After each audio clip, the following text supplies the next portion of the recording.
Story 1. Entitled Aunt Latches onto Uncle's Accident Settlement. Makes off with over $1 million before getting caught red-handed. Little backstory. My aunt has always had a greedy streak ever since I was a kid. She is the type of person that will yell at a store employee because something that was advertised isn't in stock, or not at that particular store, or not on sale, and has been banned from entering multiple stores. When my grandmother was on her deathbed, my aunt had talked her way into getting my grandmother to sign her on as an executive of the will and ended up taking everything and anything that had the most value. Fast forward, my uncle was my best friend. I always looked up to him as a kid. He was a truck driver, so he would be gone for a long time, and I remember one summer he even took me with him on the road. But sadly, my uncle had cancer, and while he was in the hospital, my aunt had tried to get him to assign her as an executive of his will. But since he was quick to pick up on what happened when my grandmother passed away, he hired a professional estate lawyer that would take care of everything. If you can imagine, my aunt was not very happy and was quick to throw out a sob story of how offended she was that her brother couldn't trust her with an important task. This went on for 2 weeks. Even on his last day in hospice, she still brought it up and was asked to leave by nurses. He passed away peacefully in 2011. Now, I didn't know it at the time, but I quickly found out why my aunt was so mad.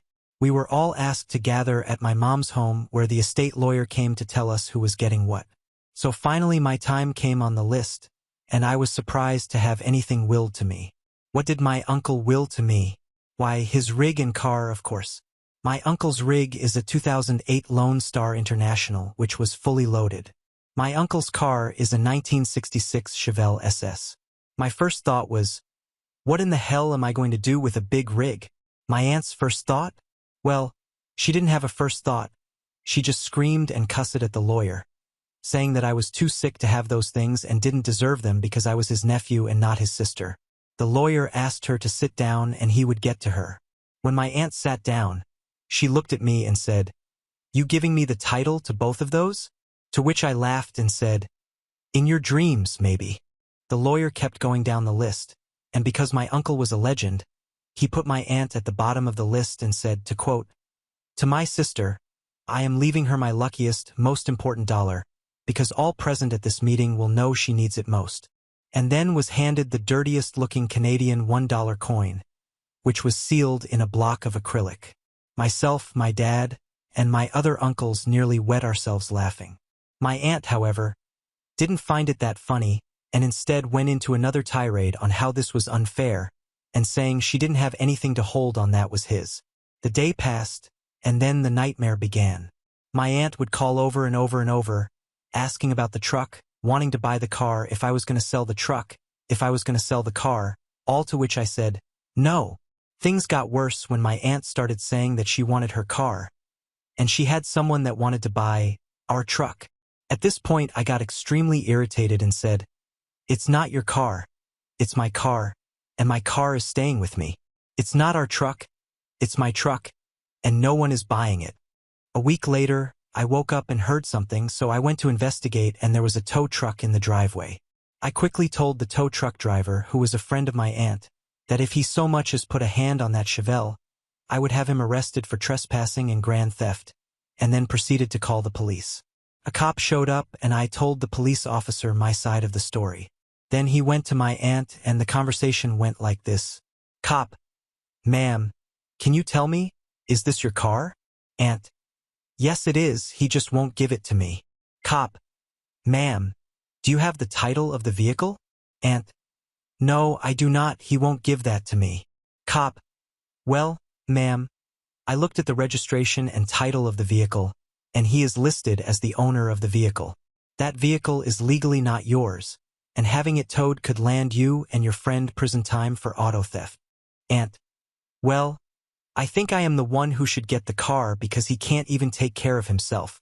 Cop: "Ma'am, it doesn't matter what you think. What matters is legal ownership, which you do not have." A week later, my aunt had attempted to take me to court for the car, which the case wasn't even put before a judge. My aunt refiled the claim again. It went to court, and once I provided a copy of the will, title, and registration, the judgment went in my favor, and my aunt was forced to pay my court costs after dismissing my aunt's claims with prejudice. meaning she can never file that lawsuit again. Then tragedy struck again. This time a great uncle passed away.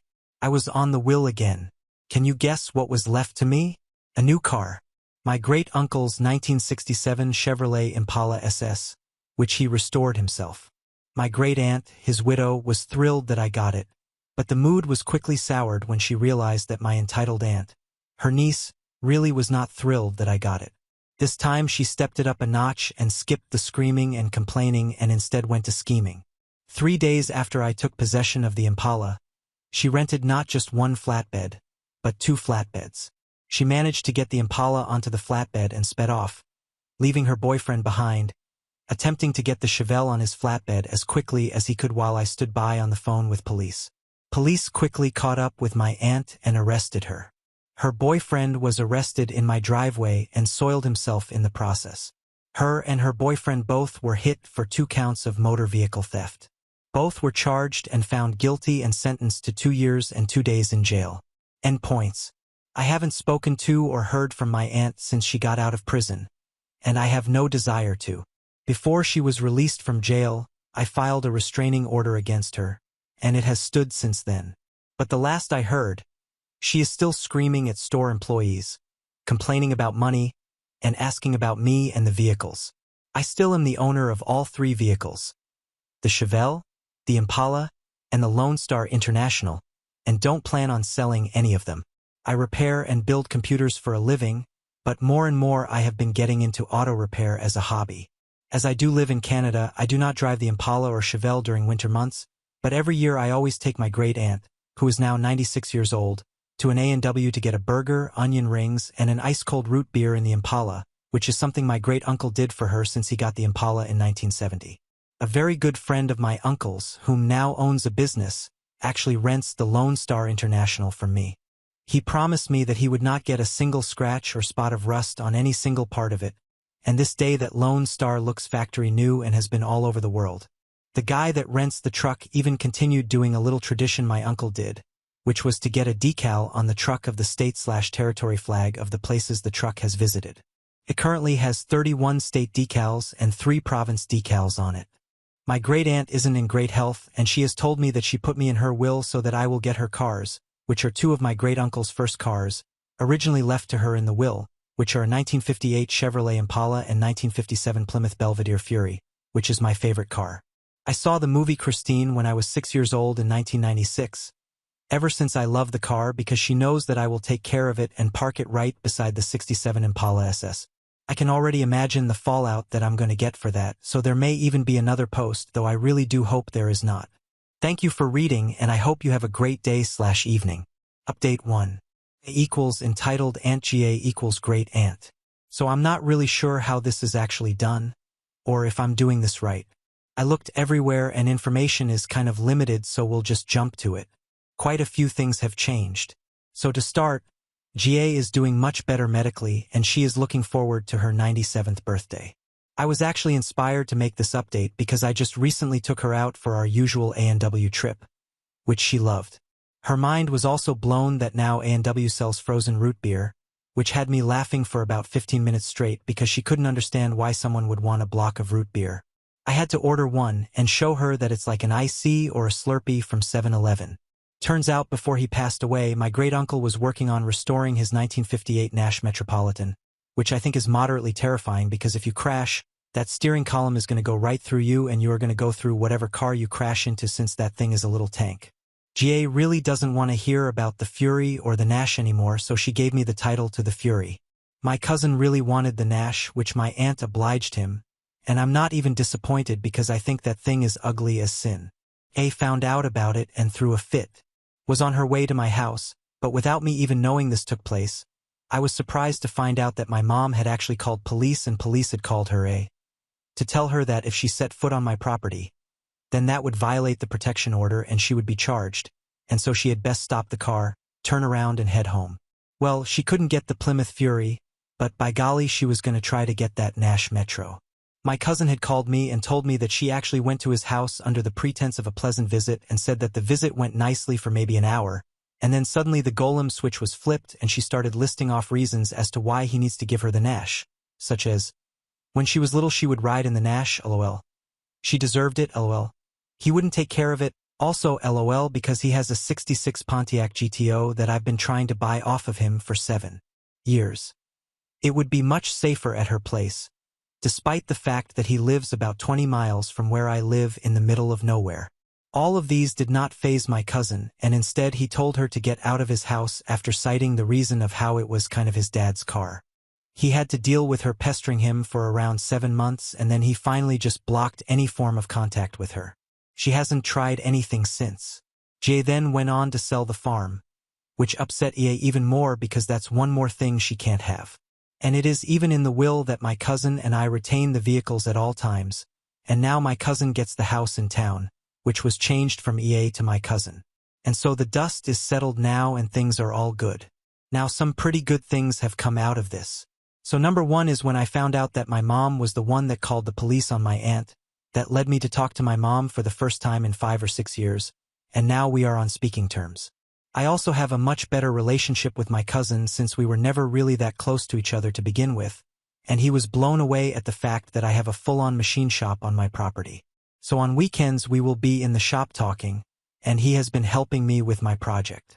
My project is I found a Lincoln Continental Mk3, and ever since I was a kid, it's been a dream to have the car from the movie The Car. So we have started chopping the crap out of it and making everything by hand to get it looking perfect. The Impala, Chevelle, and Lone Star are all doing great. The Lone Star had a bit of a hiccup in that the entire transmission and engine needed to be replaced, but Lone Star actually said that the engine should have been replaced long ago, so that all got done and signed off on, along with a new hitch plate being installed on it.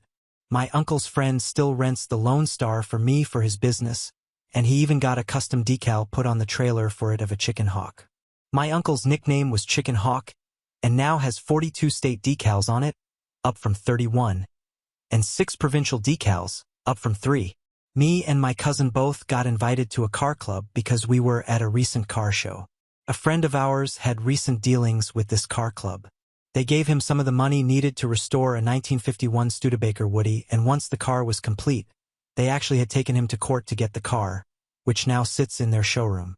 So me and my cousin asked them when our friend is going to get his Studebaker back, and then I said that I don't associate with people that have zero moral fiber.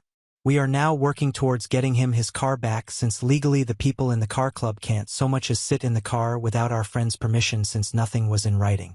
He has to pay the car club back, but won't get the car back until he has paid the car club because his lawyer was an idiot. Before I forget, EA has actually had to come out of retirement, and now both her and her boyfriend are forced to go back to work since they ran out of money pretty quick. As it turns out, having multiple homes and going on vacation 2 and 3 times per year drains your bank account pretty darn quick. So yeah, that's about it. 5 a.m. so it's time to get to work. Hope everyone out there has a good day/evening, and thank you for your time. Update 2. So I really never thought I would be touching this topic again. But surprise, I am back. Fucking my life. So let's just jump right into it. This time we only have 2 characters, which will be entitled Aunt, EA, and Uncle. Here we go. So for those who have seen the last post, I have recently gotten onto speaking terms with some more members of my mother's side of the family, one of which being my uncle. I do need to put a little backstory in here on my uncle before we begin. So my uncle was paying EA for a house she owned. They have a written agreement, which is almost like a rent-to-own agreement. So my uncle has been paying EA an inflated sum of money for 3 years, in total of which when that sum hit $64,000, that was it. The house was then given to my uncle. I will say it again, this is in writing. Now a few years ago, my uncle got into a car accident, which was by no means his fault. He was actually hit by a bus driver who was intoxicated at the time, and because of that he got a very large settlement. Because of that accident my uncle broke both of his legs, so he gave EA his bank card, and she was using that to do things such as pay his bills and get groceries for him. Now here is where the problems begin. A and my uncle got into an argument. She kicked him out of the house and refuses to refund him the money he gave her. I also looked at the numbers for the settlement my uncle got. Out of $977,000, by my count only $125K-ish was actually spent on him. So by my count, my aunt has stolen a little over $1 million from my uncle, adding on the money given for the house, which was never returned. I expected this, but I never in a million fucking lifetimes expected this amount. Like, this isn't slap on the wrist kind of money. This is big trouble, big bad kind of money. I am fucking livid. I haven't told my uncle yet because, to be honest, I don't know how the fuck to tell him. How the fuck do you tell your uncle? Yeah, your sister stole $1 million from you. You also factor on to that, my uncle is a recovering alcoholic. He still drinks here and there, but he doesn't get blackout drunk like he used to. But he is working for a friend of mine, who I told very directly, if you smell alcohol on him, send him home without pay. So I really don't want to tell him and have him go on a downward spiral. I honestly have no idea what to do. I know that I have to tell my uncle this. Whether or not he chooses to pursue it, he won't have a choice because this isn't right. I will make him pursue it and I will give him my lawyer and pay for it. Do I even go to a lawyer for this? So anyways, I just had to put this out there. It is kind of vague, for that I apologize, but for the time being, this is all the information I have. Thanks for the read. We'll give another update when I get this shit sorted out and have a nice day/evening. Update 3. So this is a pretty big update. Buckle up. I really did not want to tell my uncle on the weekend of Thanksgiving, 'cause Canada. So I opted to wait till Monday since it was a long weekend. I got my lawyer at my place. I got my uncle at my place. Sat my uncle down and I put what I found in front of him. He asked what it all meant, and so I had to tell him that the total sum of $977,000 plus dollars is missing and is what EA stole from him. He broke down, couldn't comprehend why she did it. Aside from that, I would say that he handled it fairly well and even he didn't know what to do. So my lawyer explained it. In Canada, this goes down as financial abuse and there is good reason for that since my uncle gave EA his bank card and PIN number in good faith, expecting that she would use it only for the purpose of paying his bills and getting him groceries. The fact that she withdrew money without him knowing is what brought that to light. Now, financial abuse in Canada is a federal crime. The fact that the money she took was a settlement, that makes it even worse. This is where it gets complicated because of the amount of money. This isn't a civil matter. My uncle agreed to take action, and so what we had to do is get not only the provincial government involved but also the federal government involved. One thing about agencies, sometimes they work good together, sometimes not. We met up with representatives on Wednesday, October 11th. They explained how things would be done, what to expect.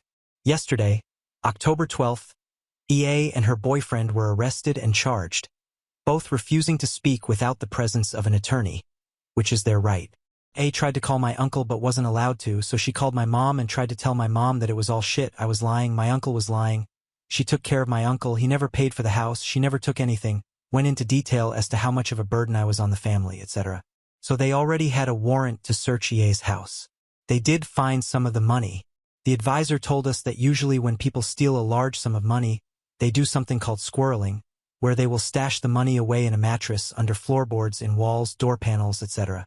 In this case, they found upwards of $87,000 stashed in airplane carry-on bags. So far at this time, keep in mind that they are still searching, but in order to do certain things such as cut holes in floors and walls, they do need different warrants for that. All of EA's bank accounts have been frozen. They have people looking into every single transfer and transaction she ever made. They also flagged my cousin's bank accounts and her grandchildren's accounts. Pretty much anyone that got money from her, their accounting for the last 5 years is going to be gone through with a fine-tooth comb and a microscope. The way my lawyer explained EA's situation is this: the more money they get back, the better it will be for her. But both her and her boyfriend are still in jail, saying they didn't take shit. So maximum they are looking at 7 years in prison, minimum 3 years in prison, plus they will have to pay reparations not only to my uncle but also the government, because the federal government most definitely will be charging her with some sort of fraud, tax evasion, which I think is a fucking joke because when I was 17 I was in prison, turned 18 in prison, and got 2 years plus 287 days of probation/house arrest for multiple assault charges. But that's just my opinion. 7 years for stealing almost $1 million is bullshit. I did make a statement detailing how this whole situation came about and how I found what I found, so that will be used in court, but at this point this is where my involvement ends. My uncle is doing okay. He is doing a few home improvement projects, making shelves, etc. So I told him that if he wanted to use my shop, he could, and he has taken me up on that offer, which is good because it keeps his mind off of the whole situation, and I have also noticed that he also doesn't drink as long as he is busy. I will try to keep this updated as best I can, but at this point it really is just a waiting game. A's side of the family is of course defending her. So once again I have become public enemy number one, but my mom, uncles, and especially my great-aunt are not in her corner this time around. So for the end of this, I just wanted to go through a little bit of a timeline just for a bit of a recap, and it will also fill in some holes. 2018 was when my uncle had his accident.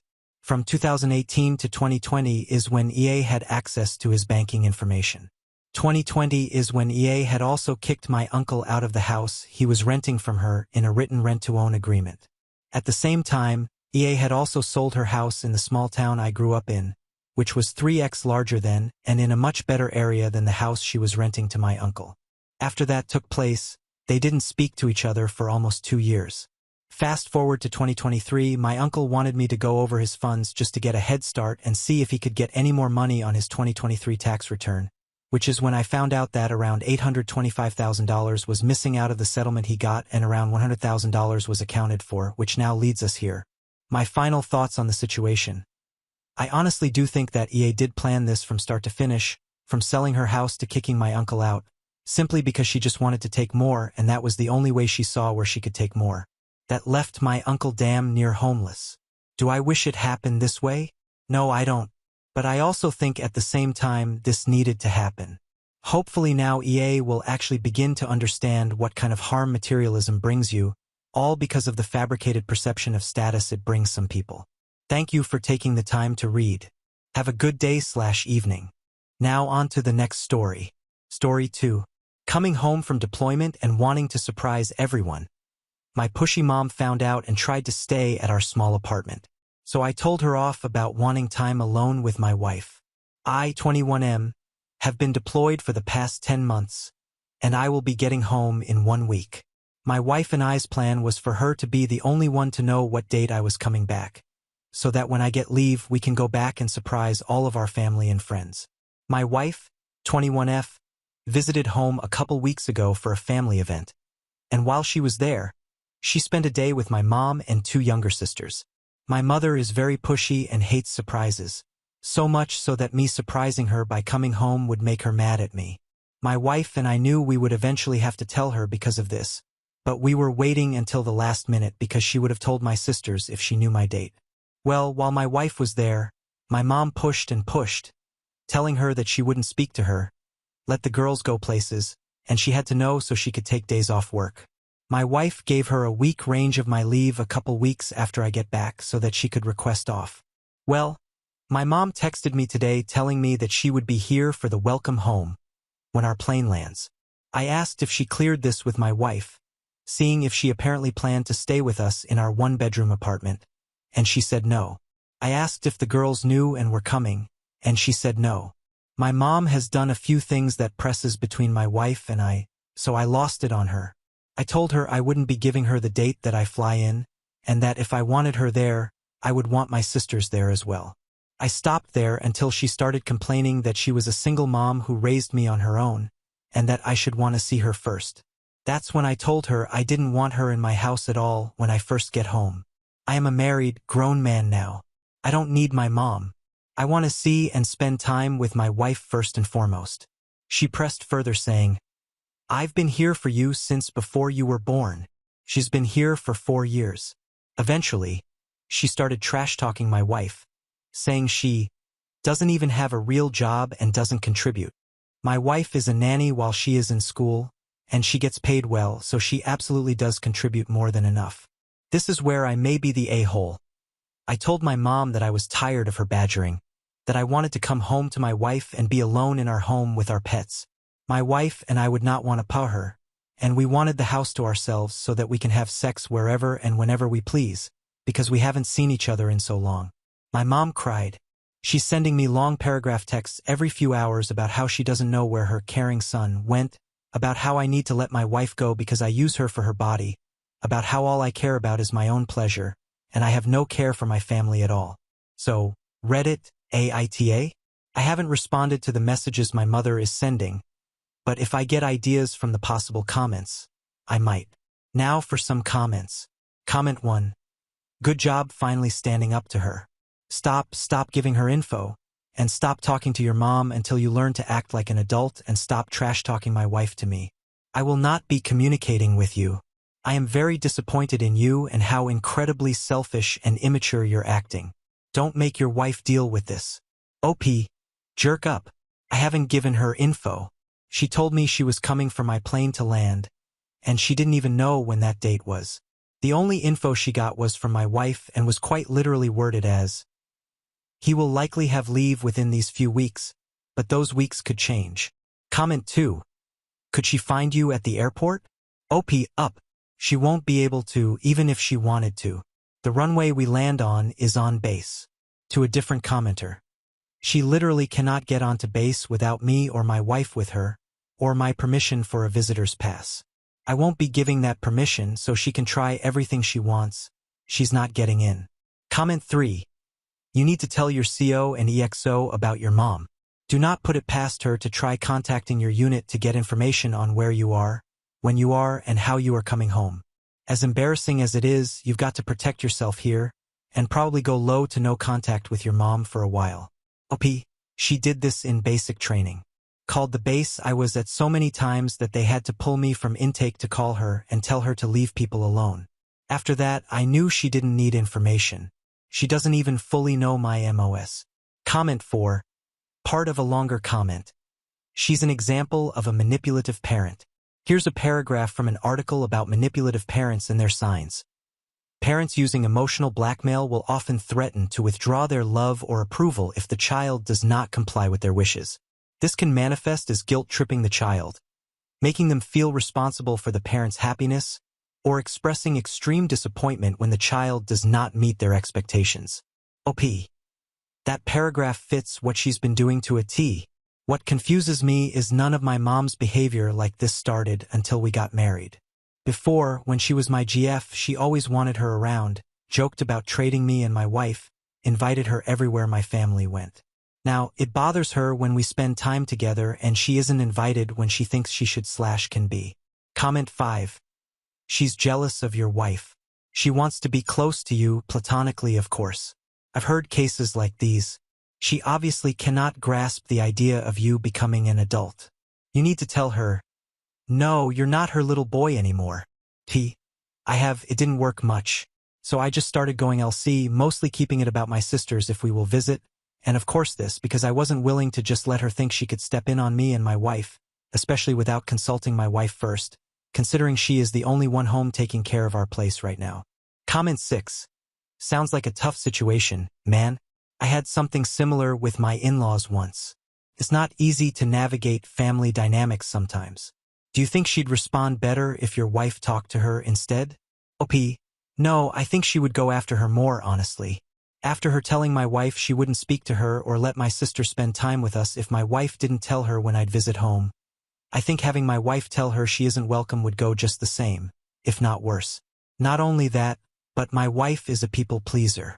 She's extremely sweet and would do anything to accommodate anyone, even if it isn't what she wants. She's getting better about having a stronger spine, as she calls it, but I don't want to put her into a position that would make her uncomfortable. If my mom went to my wife for something, I would want my wife to stand up for herself, but I don't want to ask her to do that for me. Comment 7. OMG, you need to go either NC or very LC with your mom. JFC. Wow, that's just wow. My mom was the last thing I thought about when I got back from deployment. I mean, God forbid you get stationed overseas, what will she do then? Move in? You need to nip that in the bud now. OP. I already don't contact her much, outside for my sisters, and neither does my wife. Our plan when my contact ends is to move to a base even farther from home where we would have to fly for visits.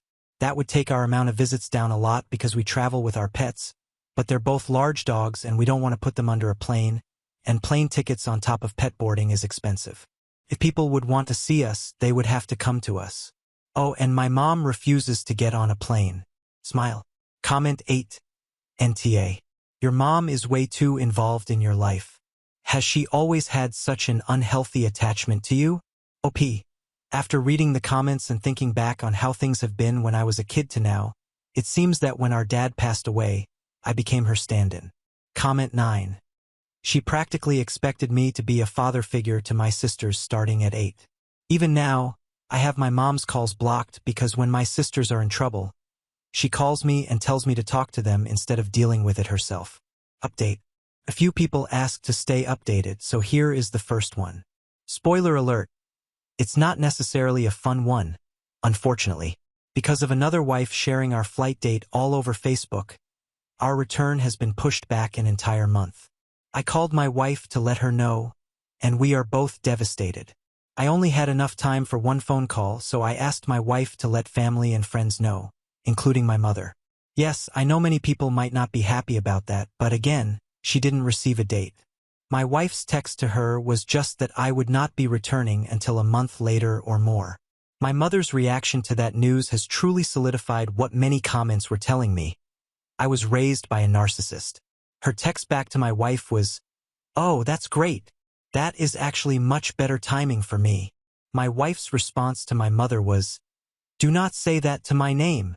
He is devastated that he will be gone longer, and he has been talking about wanting to be home ASAP since just a few months in. I wish you wouldn't have even said it to me, as I'm devastated by his return being delayed as well.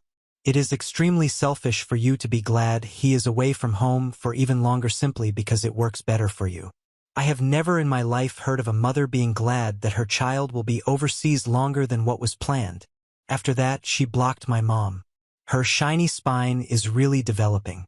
I have not reached out to my mother, and I will not be doing so. I won't block her as, with my sisters being minors, I would like for one of us, my wife or I, to have at least some line of communication in case of some family emergency. However, I will not be texting or calling, and any of her texts or calls will not be answered unless I consider them an emergency. There were a few questions and deeper explanations from my original post, so I figured I would go into them deeper here. My father passed away when I was 6. Ever since then, my mom has sort of relied on me when it came to raising my sisters. Even with them being high school aged, it continued when I went into the military. My mom got upset, saying things at home would be just terrible with me gone, that she didn't know how she would handle my sisters on her own, and that life would seem more pointless without her son in it every single day. When my wife and I got married and moved to my first duty station, she begged to trade my sisters off, sending one of them to stay with us every few weeks, where they would stay in our living room. She even told us we would need to purchase a hideaway bed couch for it to work out. Obviously, that had never happened, as I told her my sisters were my sisters and her kids. It was not my responsibility to raise them. My mom and I were very close when I was growing up. I considered her one of my best friends and someone I could always go to. That changed when I got married. I also realized that some of the things she did were not healthy or good parenting moments. My mom started purchasing condoms for me when I was only 12. She was very open about sex with me and was not one to shy away from it.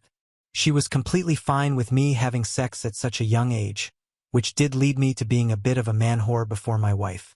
I constantly snuck girls in, snuck out to hang out with girls, and whatever else.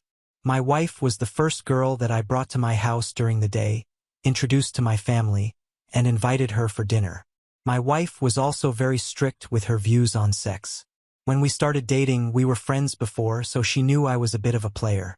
Where I viewed sex as something fun, she viewed it as something that should only be between two people who truly love each other. She was not down for it until a few months into us dating, and I was willing to wait for her. We still snuck around, but when she snuck me in, we quite literally played Mario Kart, watched movies, and hung out all night. When this part of me changed, it changed something about my mom. For some reason, she did used to ask about girls I was sleeping with when I was in high school, but when she asked about my wife when we started dating, and I told her we weren't doing anything like that, she got frustrated about me lying.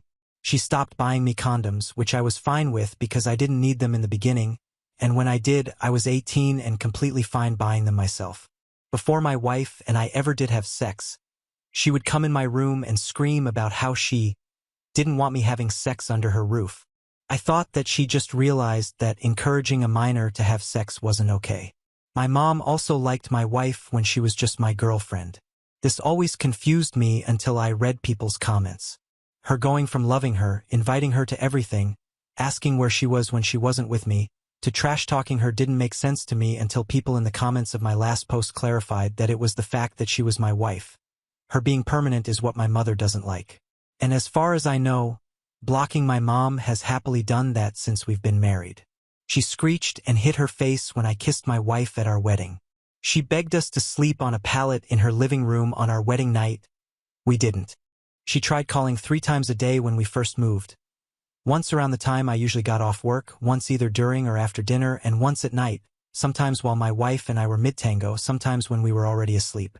It was very rare that I actually answered these calls, and when she realized her calls were muted, they faded away. She FaceTimed seemingly once an hour on our first wedding anniversary.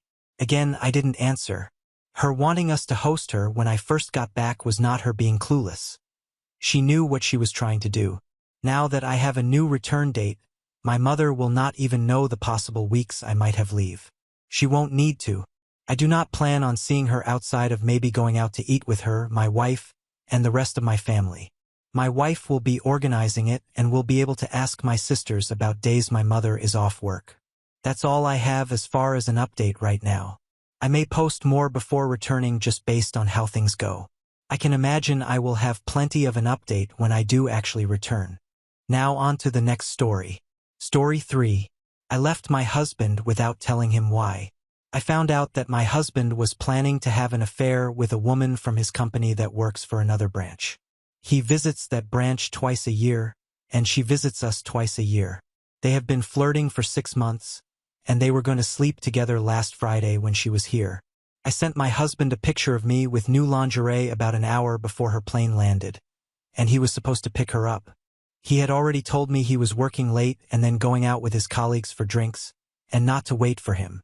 I wrote that this was his dessert after the lobster pasta I'm making. He loves lobster pasta. He was home within the hour. When we were together, he said he was glad he chose to come home instead of working. You mean I should hope so, yeah. I mean, of course, he said. I don't have the energy to confront him or tell him that I know. I don't want to hear excuses and apologies. The lease is in his name because I moved into his apartment when we got married, and we still haven't found our home that we're saving for. So I don't need to worry about that. Our savings and joint accounts are easy to access and divide, and I can do that the day before I leave. I have found a subcontract today on an apartment for 12 months. If I get picked, I can move October 1st already. Then I will serve him the papers and tell him the reason is that I'm bored with our relationship and I have fallen out of love. I think it's better that way. Update 1. I have just signed a sublease. I'm leaving my husband at the end of the month. Hi everyone. I hope you remember me. Before diving into my boring life, I want to ask you who reached out and asked for my recipe for my lobster pasta. How was it? Please share your dishes with me. Smiley face. I have now signed the lease. It is a sublease for 12 months, then month to month afterwards until the owner can sell his apartment. I'm so happy that I have found it. I feel like I'm born again. I have felt nothing but pain and despair for weeks. Now I can see the light at the end of the tunnel. I'm still resolute to just leave and not tell him the reason why. I think this is the only way I can cope with this pain without losing my mind or my dignity. Many asked how that would make me look. Honestly, I don't care.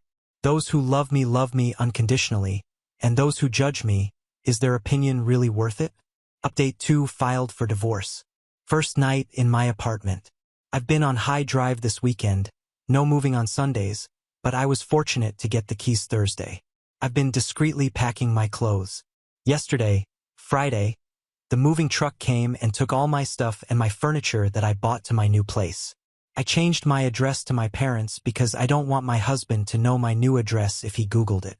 When I was in my new apartment, it looked gloomy and so tiny. I just broke down crying, like I had postponed my tears and now I could finally feel safe to be vulnerable. Around dinner, my husband started bombarding my phone because I left him a note that I was done with our marriage and filed for divorce. My plan was to never speak to him again. But today, after a million messages and missed calls, I folded and answered him.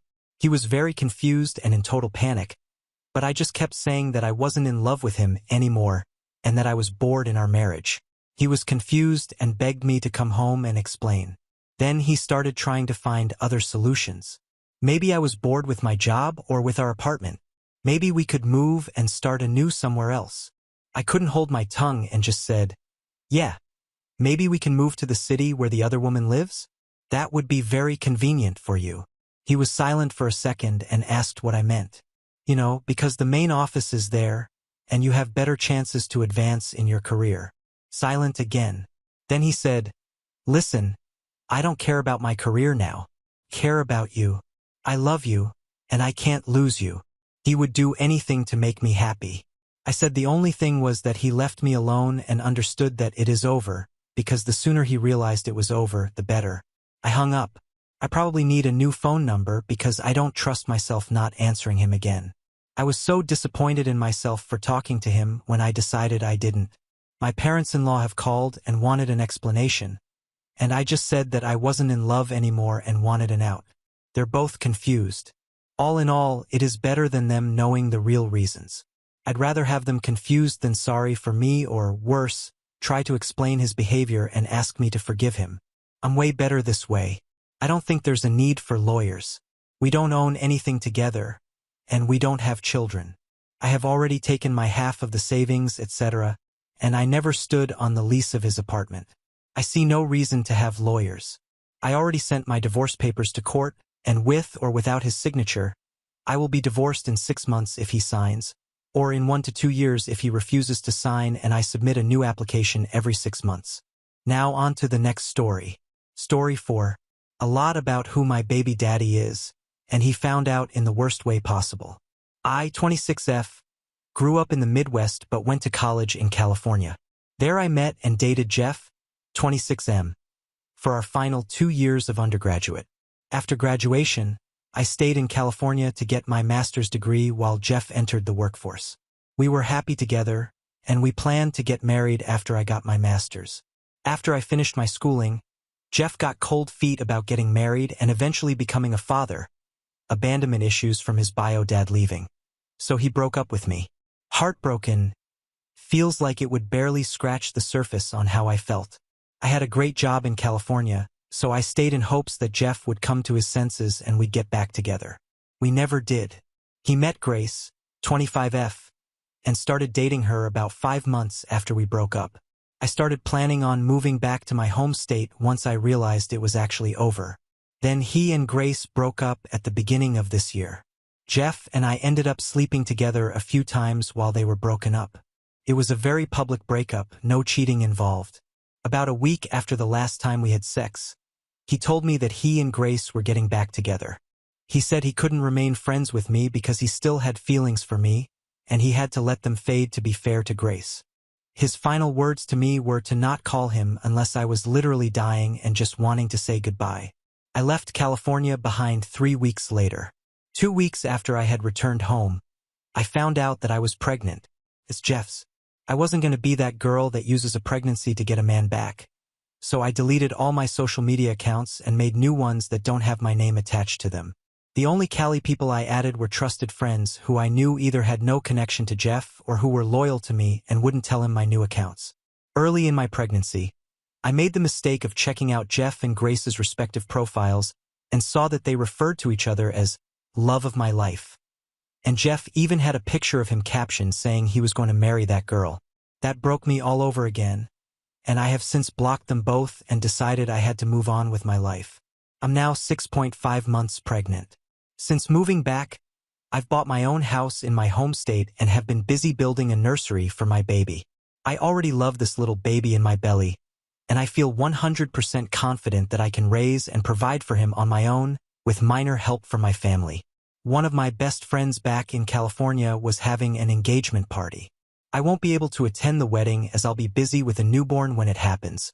So I decided to fly out to see my friends and offer my congratulations to the couple before my life becomes baby-centric. I got into town on Thursday and honestly had a blast seeing all my friends yesterday. Even though it's only been about 6 months since I last saw them, they were all respectful of my wishes not to take pictures of me below the chest. They did post some pictures of me online, but from the angles it just looks like I gained some weight in my face, nothing that would give away my pregnancy. It's a couple days before my flight back home, and the friend that I'm staying with suggested we go to the store because she wanted to get a scrapbook for our engaged friend. So we went to the store, and as we were getting ready to leave, I saw Jeff's cousin, Tanya, 22-ish F, walk in. I talked to her several times at Jeff's family gatherings over the years, but we never really got along. She was always a bit too gossipy for me to like her, so of course, she was the last person I wanted to see. The first thing she did was loudly announce that I was pregnant, as if everyone in the store couldn't tell just by looking at me. Then she starts grilling me, asking if Jeff knows. I said no, and that he doesn't need to know as it's not his. That was a lie, obviously, but I didn't want to open a can of worms. Tanya then tells me, with how big my belly is, that I'm far along and asked how could I move on so quickly. I told her that Jeff and I broke up a long time ago. She responded saying that everyone knows we were still hooking up at the beginning of this year. I did not know that was common knowledge. I figured Jeff would have kept his mouth shut about that. Anyway, I lied and told her that I already had a new boyfriend and that I was 5 months pregnant. She seemed to accept that and awkwardly congratulated me. My friend and I paid for her stuff and left immediately after that. I pray that would be the end of it. Like I said, Tanya is a gossip, so of course she went and ran her mouth about seeing me pregnant just a few hours later. Now a bunch of my friends have messaged me saying that Jeff is blowing up their inboxes trying to reach me. None of them have told him my new number or social media, so he has no way of reaching me himself. My flight back home isn't for another 2 days and I'm freaking out. Some of my friends are saying that I should just tell him the truth now that he knows I'm pregnant. I still say I can get by pretending it's someone else's, and that I'm not far enough along for it to be his. I honestly just want to ignore him and go back home. However, I'm having some doubts that that's the right choice, and there isn't a consensus on what to do, so I'm turning to internet strangers. Update 1. 2nd of August 2023. Hi everyone, so the consensus on my post was to tell Jeff about the baby being his. Even from just the first few comments, that seemed clear.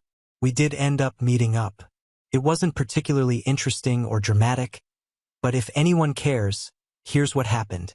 He got a hold of the friend I was staying with on Instagram. I wanted to just talk to him on the phone, but he insisted we talk in person ASAP. In retrospect, I should have just waited until the next day, but I kind of just wanted to get it over with, and it seemed like he did too. To be honest, I thought he was going to tell me that he wanted nothing to do with the kid because I didn't see any other reason why he wanted to talk in person right that second. Keep in mind, it was almost 10 at night at the time. So my friend and I went to his parents' house, where he was waiting. His parents always treated me like family, so I guess I felt comfortable being there, even though we probably should have met at a neutral location. When we got there, Jeff's mom answered the door. She hugged me, and I could tell she wanted to touch my stomach, but she restrained herself and didn't even ask, thankfully. I always liked her. We made awkward small talk as she led me to the living room. It was clear that they had just had a party, as it was still messy with a bunch of drinking cups lying around and confetti on the floor. On the couch was Jeff and Grace, holding each other's hands. I was surprised that I honestly felt nothing for him at first. His stepdad offered me a seat, but I chose to stand. I wasn't planning on being there long anyway. Jeff started off saying that I might be able to fool Tanya, but he knows there's no way I would have ever met a new guy and gotten pregnant that fast. So he asked why I didn't tell him. I told him the truth, that the last time we spoke, he told me not to contact him unless I was literally dying, and I'm not dying. He told me that he was trying to be respectful to Grace, and that obviously this would have been an exception. Grace chimed in to tell me that I ruined her proposal. I found out later, third-hand info, but knowing Tanya, I believe it, that the party at his parents' house was for him to propose to Grace in front of all their friends and families. Tanya waited until after the proposal, and when people were giving speeches, she told Jeff she was so glad he got away from me and wasn't going to be stuck raising my baby. Then all hell broke loose at the party, apparently. I had no idea that happened at the time, or I honestly would not have went to see him at all. But hearing that he proposed was when it hurt. He broke up with me because he was scared of marriage and kids, but he dated her not even half as long as we did, and she got a ring. I put on a brave face, or at least I think I did, and acted like it didn't bother me, but it absolutely did. His mom told Grace that it's not my fault and now wasn't the time for that. Then Jeff told me that obviously I can't move now. I told him that I already did, and I was only in California for the weekend. He countered, saying that I have to move back. I told him no, I'm not doing that. He said, well, I can't just leave. At that point, I got frustrated and told him that I left months ago. My job is in my home state, I bought a house, all my doctor's appointments have been there. I established residency there a long time ago. California isn't my home anymore and hasn't been for half a year now. So then he got frustrated and got up to approach me, asking if he's just supposed to send a paycheck once a month and saying, this wasn't how it was supposed to happen. I don't really know what he meant by that second part because he just found out I was pregnant a few hours before, but I assumed he was taking about his life plans. I forced myself to calm down and try to be empathetic. I told him that if he was worried about this screwing up his plans for the future, that he had nothing to worry about. I don't want or need anything from him. I've planned everything out, from finances to childcare when I return to work, to even setting up my baby's college fund. It's all taken care of already. He didn't really say anything. I didn't know if he was thinking or just relieved that I had it all handled. I told him he can still get married to Grace and have his own family someday. I promised I wouldn't bother or blame him for anything. My baby will be loved and cared for. Jeff got teary-eyed and told me that I know how he feels about this. He was referring to when he broke up with me and said that he didn't want to be a dad because he didn't think he'd be a good one. He also has abandonment issues from his bio dad walking out on him, his siblings, and his mom when he was 6. I told Jeff that he's not him, his bio dad, that he's better than him and always will be. His mom started crying at this point, I guess from seeing how his dad's abandonment still affects him to this day. I promised Jeff that I wouldn't let my baby think that Jeff was a deadbeat. I'd be honest that we just weren't meant to be together and we live thousands of miles apart. He told me that he can't just not be in his kid's life, and that I don't understand what it could do to them. He asked if we could please just figure something out together. I asked him what did he realistically expect would be a solution, because I'm not moving back to California, and I highly doubt he and Grace wanted to pack their bags and move that far away from their own families and friends. I said I'm not going to be sending my kid on a plane every few months either, because that's too much. Jeff didn't say anything to that, so I told him maybe it could be an option when he's older and has more independence, but right now it's not happening. Jeff's eyes lit up and he asked, "It's a boy." I've been careful not to reveal the gender up until then, but I messed up there. He nervously asked if he could feel the baby. Before I could even respond, Grace let out this loud wail and stormed off to the kitchen. Jeff apologized to me and then went to go comfort her. His mom excused herself as well, as she was still crying, so she left, and her husband followed her. That left me and my friend awkwardly standing alone in the living room. All we heard is his mom sniffling in the hallway and Grace sobbing while talking to Jeff in the kitchen. It was so incredibly uncomfortable, and I know many will hate me for this, but I just felt overwhelmed by the whole thing. Maybe it makes me pathetic, but having to stand in the room where a party was just held to celebrate Jeff proposing to another woman hurt so damn bad. So I left. I told my friend, "Let's get the hell out of here," and we quietly walked out. We ended up staying in a hotel, and I was able to get an earlier flight home on Sunday. Now I'm back home and putting my focus back on the nursery. I told my friends that I had talked to Jeff, and I apologized if he still tried to reach me through them. I advised them to block him if it's too much. I know this isn't the end of things. I'm planning on reaching out to him again eventually, even if he broke my heart. I still care about him, and I won't deny him a relationship with his kid if that's what he really wants. I have no idea how it's going to work, and I'm only allowed to update once. So I apologize that I won't be able to tell anyone who cares how it all turns out. Thank you for the advice on my last post, even though everyone was downvoting me in the post itself. It was nice to get opinions without bias. Update 2, 13th of August 2023. I'm a little surprised to be writing this. I thought my update post was one and done, but I guess it got reposted on another sub yesterday and gained traction there. So a bunch of people have requested another update. I wasn't aware that people could make posts on their own profile either, so I feel dumb for thinking that I could only update once, but here we are. I greatly appreciate the newer comments supporting me. The few comments I got from the relationship advice sub were all in support of Jeff and downvoting everything I commented. I felt like I was crowned the queen of hell over there. TBH. I haven't replied to any of the new comments because while most of you just read about the incident yesterday, for me it was 2 weeks ago. My hormones are all over the place due to my pregnancy, but thankfully, I'm past the headspace I was in that day and when I first returned home. I do appreciate all the well wishes for me and my baby, though. Before I give an update, I wanted to clear a few things up. First, I've seen a lot of comments saying that Jeff proposed to Grace within a few months after they started dating. That's not true. Aside from the 1-month breakup where Jeff and I conceived the baby, they were together roughly a year and a half before the engagement. Assuming they had no more breakups after, I don't know their full history, nor do I care to. Second, I feel like people were being a bit harsh on Jeff. I can honestly say he is not an abusive or controlling person. The man never so much as raised his voice at me in the 4 years we dated. He was a bit overbearing by demanding that I had to stay in California because that's where he is, but he just found out about the baby and was panicking that I'd disappear and he wouldn't be able to contact me, which, to be fair, that's exactly what I did. So I get it.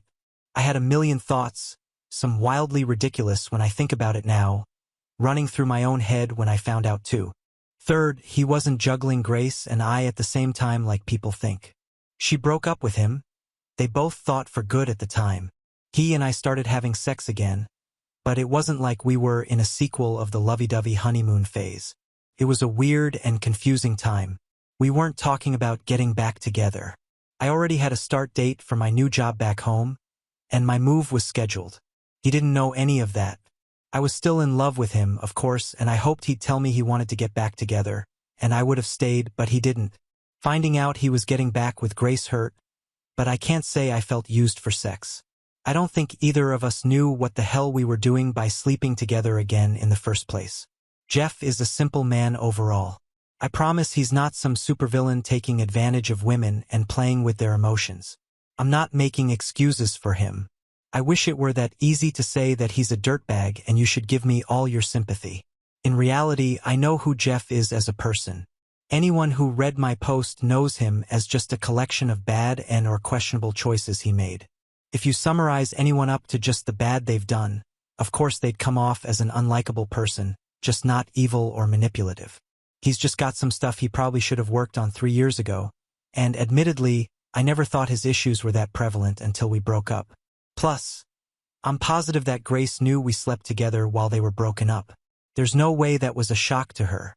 He would have told her himself, and even if he somehow hadn't, if Tanya knew, then everyone else knew shortly after, guaranteed. Lastly, I appreciate everyone concerned about any custody issues that may arise from this. I was also amused by the people who were hyping themselves up, thinking that I was delusional and actually going to be forced to put my baby on a plane by court order. I'm not sure why so many people on Reddit are used to dysfunctional relationships where judges and a huge custody battle need to be involved. But that's not us. Jeff and I were together and very much in love for years. It might be hard to picture that when you've only read about the shitty end of our relationship, but everything before the breakup was an ideal relationship, which is exactly why it hurt me so much when he ended it. Things are weird now, but we don't hate each other. Our default option, even in a complicated situation like this, is not we're taking this to court. That would be the last resort. I'm sure we'll work it out between ourselves long before it ever gets there. So on to the actual update. I planned on contacting Jeff after a couple weeks. I wanted to take time to gather my own thoughts and figure out what I wanted to say. Instead, I got phone calls from his number about a week after I returned home. He left a voicemail asking me to call him so we could talk. I was honestly furious because there's no way he should have been able to find my number unless somebody told him. It might not seem like it's a big deal, but to me, I saw it as there being somebody who betrayed my trust in them. I texted him asking how he got my number. He said it wasn't important and that he wanted to talk. I said it is important to me, but he still didn't want to tell me. I told him we can talk when he tells me who he got my number from. So finally, he told me who it was and sent a screenshot of the conversation when I asked for proof. It was the second least likely friend I would have expected to break my trust. That's a whole other story, though. So we talked over FaceTime, and he told me that he absolutely wants to be in our son's life. He doesn't know how it's going to work long-term, and neither do I. There was no threat of lawyers or his mom shouting grandparents' rights in the background like people were expecting. We're adults and we'll figure it out. The situation is not any easier to handle logistically, but emotions from that night have died down, and we have clearer heads to move forward with. He did, however, have the audacity to tell me that he hates that I didn't tell him much sooner and that I wasn't planning to tell him at all until Tanya found out, because he thought we meant more to each other than that. I told him I thought we did too, until he told me not to contact him unless I was dying. That shut him up quickly because he knows now that it was an extreme and unnecessary thing to say. Even if he wanted to cut contact with me, he's apologized for it, and I apologize for not telling him about the baby myself. That's all we can really do. We're about to co-parent a child together, so we don't get the luxury of holding a grudge with one another over past slights. He also told me that he and Grace are no longer together. He claims that it was a mutual decision, but that sounds too easy to me. How do you go from newly engaged to broken up in 18 hours with it being a completely clean process? I'm guessing he's just sparing me the ugly details on what must have actually happened. I do feel bad for Grace. Other than incorrectly assigning blame for her ruined engagement party, she didn't do anything wrong. I don't know her personally, but her proposal night should have been one of the best nights of her life, and it was ruined. I wouldn't want that for any woman. And because I know what everyone is going to say, no, I am not seeing this as an opportunity to get back together with Jeff. Honestly, my focus is on my son right now. I'm not thinking about jumping into a relationship with anyone, much less the man who broke my heart once already. I think Jeff and I need to figure out how we're going to co-parent first and foremost, and TBH, I want a man who loves me and chooses me for the person that I am, not because I happen to have given birth to his child. Plus, I don't know that I could ever get over that he proposed to Grace over me. Even if they broke off their engagement, I still want to know why she got a ring and I didn't, and I'm going to ask eventually, but I don't think any answer will ever make it okay to me. A lot of people said it wasn't that he didn't want marriage, he just didn't want it with me. I find it hard to believe because, as I said above, we really had an ideal relationship. Our breakup wasn't a buildup of issues.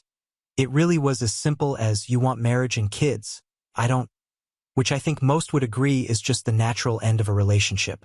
If it really is as simple as I just wasn't the one, then I want him to look me in the eyes and tell me that himself.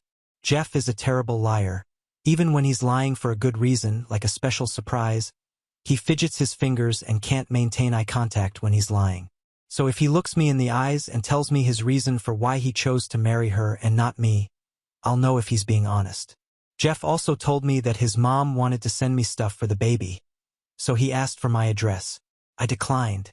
I'm positive that there are no nefarious reasons, and she's just excited and wants to help. This will be her first grandchild. However, I still felt a little uncomfortable giving them my home address. He's been texting me every day and calls me every night to say goodnight. Sometimes he wants to talk to the baby. It's a bit confusing for me because he broke up with me because he didn't want a kid. But now he wants to be involved to the point where he's going out of his way to contact me and ask if I need anything. It's strange and I don't really understand how his brain works, but like I said in my last post, I won't deny him a relationship with his kid if he wants one. Jeff wants to visit me in person to talk properly, but I told him I'm not sure if that's necessary right now. He asked to come last weekend, and I said no. Then he asked again about possibly coming this weekend, but I told him I can't because I'm having my baby shower on Saturday. He wants to come. I'm not sure if that's a great idea. I'm not worried that he would say or do anything bad, and we're getting along over text/VC. I can tell that he just wants to be involved, but part of me feels like it's sort of, I don't know, playing house almost. I guess it wouldn't be a big deal if I made it clear he would be here as a friend and the father of the baby, but not as anything more.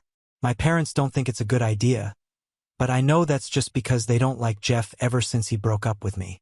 My sister, who is more level-headed, says that it could be a show of good faith that I'm serious about having a healthy co-parenting relationship, and it'll probably be easier to build that foundation now before the baby comes. My brothers don't care either way, but they say they're ready to beat up Jeff if he does or says anything stupid. He won't, but I love my brothers for always looking out for me. I'm not sure what I'm going to decide, but I know Jeff needs an answer soon so he can book a flight and a hotel room if I do say yes. I'm open to suggestions. Now on to the next story. Story 5. This story has been covered before. My brother and his wife banned my son from their wedding after he was originally invited. Now my son won't talk to them, and the whole family is blaming me because I was no contact. 6 months ago, my son, Leo, 14M, decided to cut off my brother, Jack, 46M. Now my mom, brother, SIL, and other family members want me to make my son forgive him to keep the peace. For a little bit of context, I'm 46M, a single dad. My family has always helped me in many ways, mostly babysitting when Leo was younger, and even before my son was born. We were all very close. We all live relatively close to each other, so we've been able to keep in touch with weekly gatherings, spending the holidays together, etc. Everyone loves my son, and my son loved them back. However, my brother Jack was always my son's favorite person. Back when my son was 3 to 4 years old, Jack and his wife had more flexible jobs than me. Think freelancing versus a 9 to 5. So they always volunteered to look after Leo, something he loved. Almost every month they would take him to the zoo or the aquarium. They'd even go camping with him. As my son grew older, he started to develop the same interests as my brother, like video games, photography, and music. When Leo was 9, he told me he wanted to have the same career as his uncle. This is all to say they were extremely close. Last year, my brother informed me that he and his GF, Mary, were getting married. I knew that neither Jack nor his GF believed in marriage, so when I asked them about it, they told me it was all Karen's idea, my S's mom, because Jack and Mary didn't care much about the wedding, and since Karen was paying for it, they let her plan everything from the venue to the food, music, etc. Karen decided to plan a destination wedding at a fancy resort in July of last year. We received the invitation, and it was addressed to both me and my son. I even had a +1 if I wanted, and as soon as the website went up, I tried to make a reservation for our hotel room. I should clarify that I had to call the hotel to make my reservation because the link wasn't working, and I really couldn't risk not getting a room. When I received the email confirmation, it said, "Room for 2 adults." But I didn't think much of it and just assumed it was an error due to the language barrier with the hotel guy. I also bought the plane tickets for us around the same time. Fast forward to January, less than a month before the wedding, when my SAL called me crying, saying that Karen had made a mistake with the venue. Apparently, the resort was for adults only, so they didn't allow anyone younger than 16. My son was 13 at the time. I asked her if it would be possible for Leo and me to stay in another hotel, but they told me the whole resort was child-free, so my son wouldn't even be allowed to attend the ceremony or the reception. I was disappointed, and I told my SIL I'd talk to my son about it. I knew how excited he was about his uncle's wedding, but she insisted both her and Jack wanted to tell him in person. Honestly, my son was devastated. He started crying as soon as he was told he wouldn't be able to go. He pleaded with them and even offered to give them all of his savings so they could move the wedding. After 30 minutes of this, my SIL got frustrated and just told him that he was being selfish and that this day wasn't about him. Leo eventually apologized and went to his room. After the wedding, my son just stopped talking to my brother. If Jack sent him a message, Leo would just ignore it unless it had something to do with me. For example, he would only reply if Jack asked him to tell me something because he couldn't reach me, etc. On our family gatherings, Leo would only respond to small questions like, "Can you pass the salt?" or "Help grandma with the plates." But he would ignore my brother if Jack or Mary tried to start a conversation or ask him about school, etc. A month after the wedding, Jack and Mary offered to take him for a special vacation during spring break to make up for the wedding, but my son just ignored them, and he later told me he didn't want to go with them. It was heartbreaking because I knew how much he wanted to go to that place, and I wasn't able to afford it yet, but he stuck to his guns. Something similar happened on Leo's birthday. He asked me if I was planning to throw him a party. I do it every year. And when I said yes, he asked me not to invite his aunt and uncle. I tried to convince him to invite them because they're family and they were really sorry, but he just said that if they didn't want him on their special day, he didn't want them on his. My brother was crying when I told him he wasn't invited.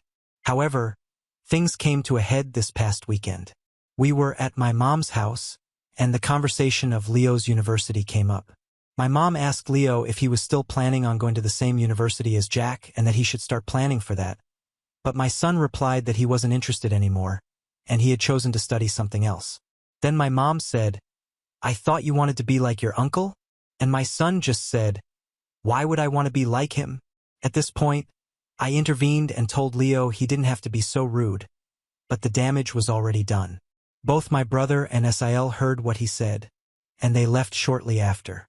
Last night, my brother texted me saying I was an a-hole for letting my son continue with this grudge, and he even accused me of being jealous of their relationship, and that's why I wasn't doing anything to fix it. I just told him these were the consequences of his actions, and that this was 100% his fault by allowing his mother-in-law to plan the wedding when she obviously hated my child. He hung up on me. My mom and some other family members think I should force my son to forgive my brother so we can all move on, claiming there was no ill intent and it was just a small mistake. But I don't think I should. My son was clearly hurt, and he should be allowed to heal and forgive them only when he's ready. Edit. Sorry, I stopped responding yesterday. I got distracted by a Civ 6 game after seeing the reveal for 7L. I'm going through all the comments and I just wanted to answer a question I've seen like 10 times now. I did not go to the wedding. I didn't want to leave my son alone while most of the family was away, and it just didn't feel right going to the wedding after what happened. Additional information from OP on the family conversations. His response was rude because of the tone, not because of what he said. He said what he said and using a very specific tone to get a reaction out of his uncle. That's why it was rude. He wasn't just responding to the rather inappropriate question asked by Grandma. He was acting up, he was trying to pick a fight. Trust me, I've heard that tone many times before. I'm not saying I'm perfect. I understand why he is hurt and angry. I have respected his boundaries and helped him navigate this as best as I can. But that doesn't mean I have to accept him picking up a fight every chance he gets. As for the conversation, I didn't include my reactions because I didn't consider it relevant. Paraphrasing, of course, it went something like this. Mary, we made a mistake and you won't be able to go to the wedding. Leo, but why? You invited me. I want to go. Mary, the place where the wedding is taking place only accepts adults. You can't enter. Leo, I don't get it. Can't you make an exception? Me, they can't. It's not up to Mary and Jack. Remember when you tried to get a part-time job at the pub, and the owners told you they can't have children inside, let alone working there? It's like that. Leo, can you get married somewhere else? Mary, we can't. We already paid a lot of money for that place. Leo, I can give you my savings. I have Xmer. Mary, it's not enough, and it's not just us who spent money. All the guests already spent a lot of money, and they don't want to lose it. Leo, my dad has money. He can give you money so I can go, please. I want to be at the wedding. It's not fair. Jack, I'm sorry, Leo, but we can make it up to you. What do you say if we take you to Greece after the wedding? You always wanted to go. Leo, getting more and more upset. I don't want to. I want to go to the wedding. Why don't you want me there? Me, Leo, it was a mistake. They wanted you there, but we all made a mistake and we didn't realize sooner there was a minimum age. Leo, it's not fair. Why did they invite me then? I want to be with my uncle on a special day. Mary, raising her voice, this is not our fault. It just happened and you need to let it go. I'm sorry you can't be there, but you need to stop being selfish. This is my special day, not yours. Then Leo broke down like I wrote in another comment. I tried to console him, and I just shot Mary a shut up look without saying anything at the moment. Jack did tell her something, but I didn't hear what he said. Once he calmed down, Leo said he was sorry and asked me if he could go to his room. Mary and Jack were saying sorry, but Leo didn't even look at them. I followed my son to his room to make sure he was okay, and he asked me to leave. I went back to the living room. Me. WTF is wrong with you? You have no right to yell at my son. Mary, I'm sorry. I'm too stressed. We had been fighting with my mom about this for 2 months. Me, I don't care. I told you on the phone he would be disappointed, and you made it worse. Get out. Jack. Please, Jacob. She didn't mean it. I'll make it up to Leo. Me, I said I don't care. Get out. Then they left and I just went to check on Leo. I don't have a photographic memory, so I don't remember every single word that was said. But this is the gist of what happened that day. Date 1. So, I've received some messages asking for an update. I appreciate everyone who took the time to comment and send me messages. Some may have been a bit harsh, but I deserved it. Thanks for slapping some sense into me. The short version is that we'll stop going to the family events for a while. I talked to my brother, and he will respect my son's boundaries, and he also explained what really happened. Above all, Leo is doing much better now. Here's the longer update in case anyone's interested in the details. Mom and sister. The short of it is that I informed my mom that both Leo and I would stop going to the family gatherings until things calmed down, and more importantly, until he felt comfortable again. She was understandably upset, but I think she finally understood how much she had been hurting Leo. What surprised me is that my mom told me that Jack had become depressed, so she was worried about him, and that's why she was so insistent that Leo should forgive him. I basically told her that if we forced Leo to forgive my brother, we risk pushing him away from us. As for my sister, she was also sad when I told her we'd stop going to the family gatherings, but she said she understood.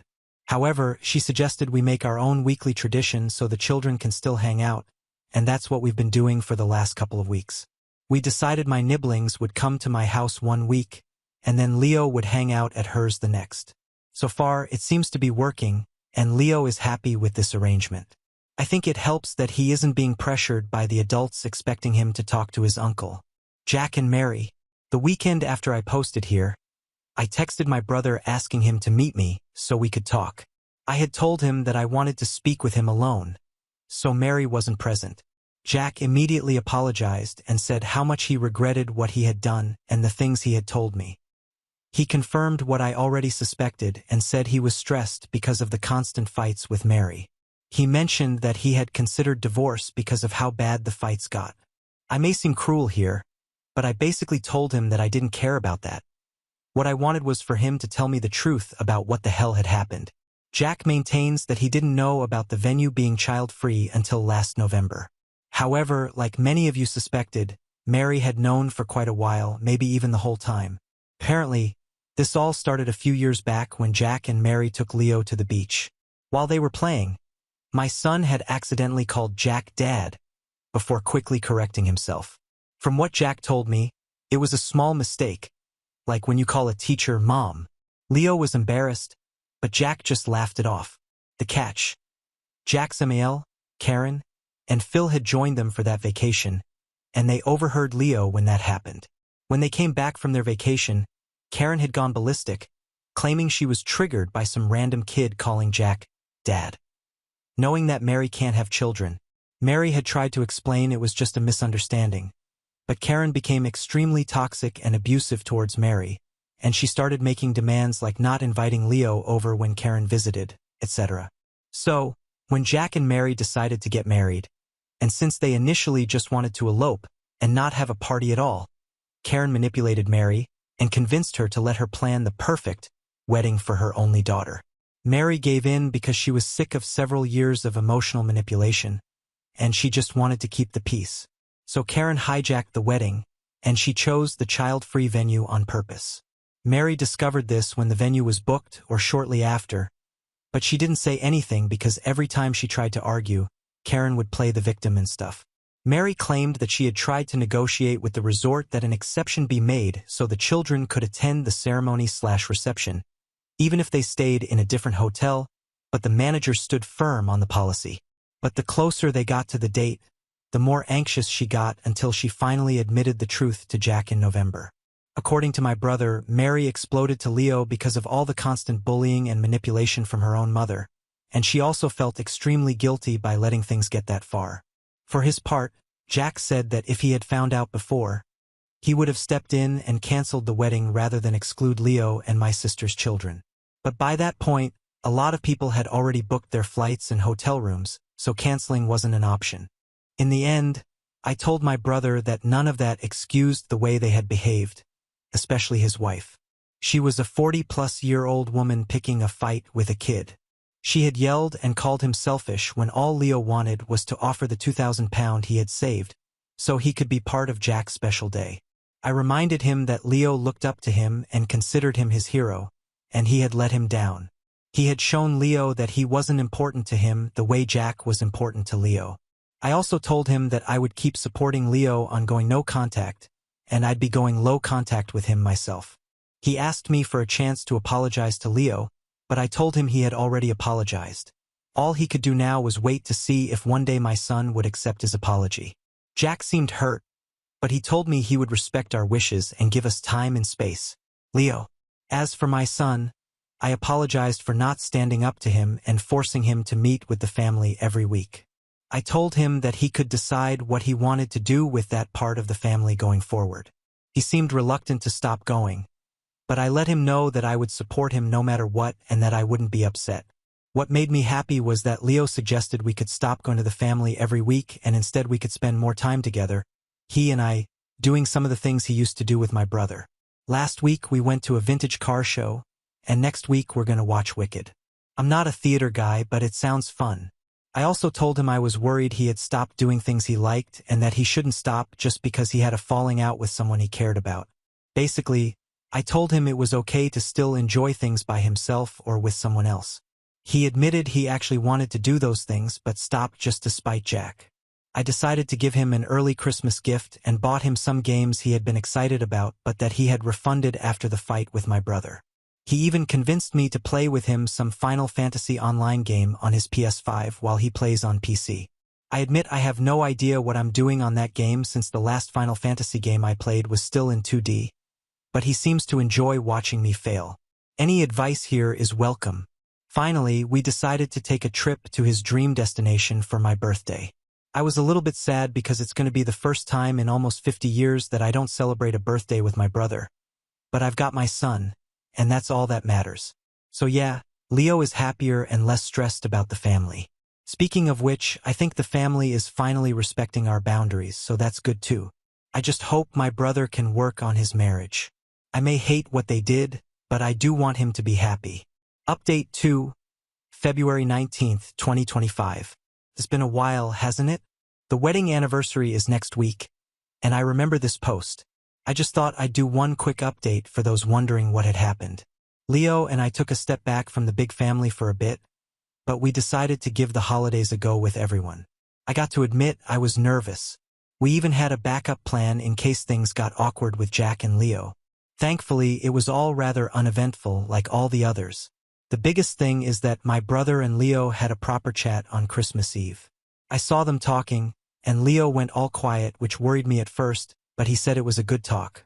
They're not back to how they were, not by a long shot, but they've been spending a bit of time together since then, hanging out and sometimes just playing games. It's still a bit weird for all of us, but it's progress, I guess. I know some people were worried about Leo's future as if my brother's career was the only option, but Leo's a good kid. He's been branching out and trying new things. He said he wants to become a game developer or maybe a writer. I've been reading some of his stuff, and it's pretty good, or I may be biased because he's my son and all. As for uni, he's been considering a physics degree or becoming a pilot. That's probably my fault. I introduced him to my favorite author, and now he's obsessed with time travel and alternate universes. I also finally convinced him to try a sport, and he's liked it to far. I even got him to watch some games with me and may drag him along to next year's dubk, and I always wanted to visit Mexico, so it's going to be nice just the two of us and all that. Jack and I have been making an effort to meet up every fortnight. It's been hard, I won't lie. Our birthday was back in October, and it was particularly rough. I know some will be angry at me, but I miss my brother. I read something that said that you can love someone and not like them, and that's kind of where I'm at. Leo will always be my number one, but Jack's my brother, and it hurts to be apart, you know? On the Jack and Mary front, they're heading for a divorce. They had to be married for a year, and Jack said he'll file ASAP, maybe next week or the week after. It's been tough on him. He said it wasn't just the fallout with Leo, but a lot of other things too. I'm sad for him, but life goes on, doesn't it? It's mostly been pretty boring day-to-day stuff, dealing with work and a teen and some health-related stuff. But yeah, thanks to everyone who commented. Now on to the next story. Story 6. Froze when my husband's brother suddenly confessed his secret feelings for me after his fiancée found her wedding dress. Turns out he was just freaking out about marriage. I'm pretty overwhelmed, so I'll start with some background. I've been with my husband for 5 years. We've been married for 2. Since early on in the relationship, I've been great friends with his older brother, partially because I always wanted one. When he started dating a girl about 2 years ago, I went out of my way to make sure she knew she had a friend in me if she wanted. Since we're the only girls in the family, we're great friends now, and since they got engaged 3 months ago, I've been helping with wedding planning and was asked to be a bridesmaid. We went dress shopping today and had a blast. We went to brunch, had some mimosas, found the dress, and went back to their house to celebrate. I ended up alone in the kitchen with my brother-in-law a bit after being there, and he said he just had to tell me something before it kept eating at him. I was a little buzzed and confused, but was not at all expecting him to say what he did. I think I've had feelings for you for a few years and I've never been able to tell you, and just needed to know if you ever felt the same. I completely froze and just shook my head.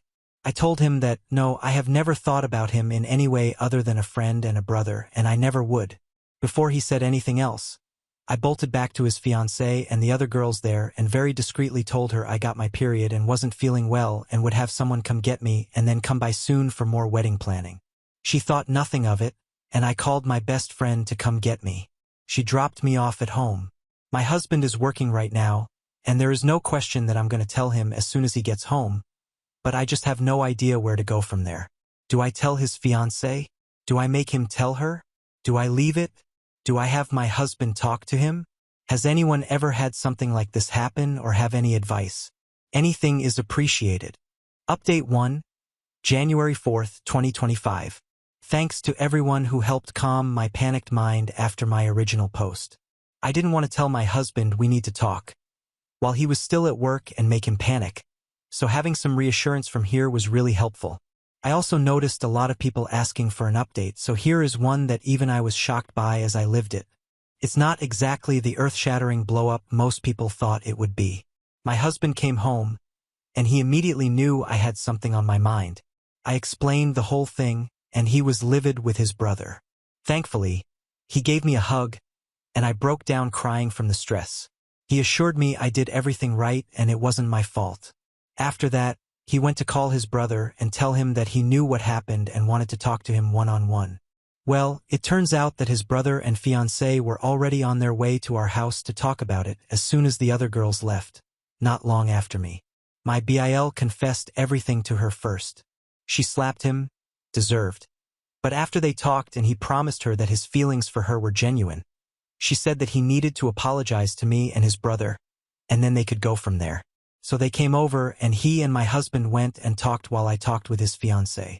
We both cried and talked for about an hour. I promised her I never had any feelings for him and had no idea he ever had any for me. Apparently, she had caught him gazing at me on a family vacation once and thought maybe he had some attraction to me. So while this sucked, she felt some relief that she wasn't crazy for thinking it. He admitted she was right and thinks his feelings at one point were out of jealousy that his younger brother was further in life than him, and he attributed that to me in a way.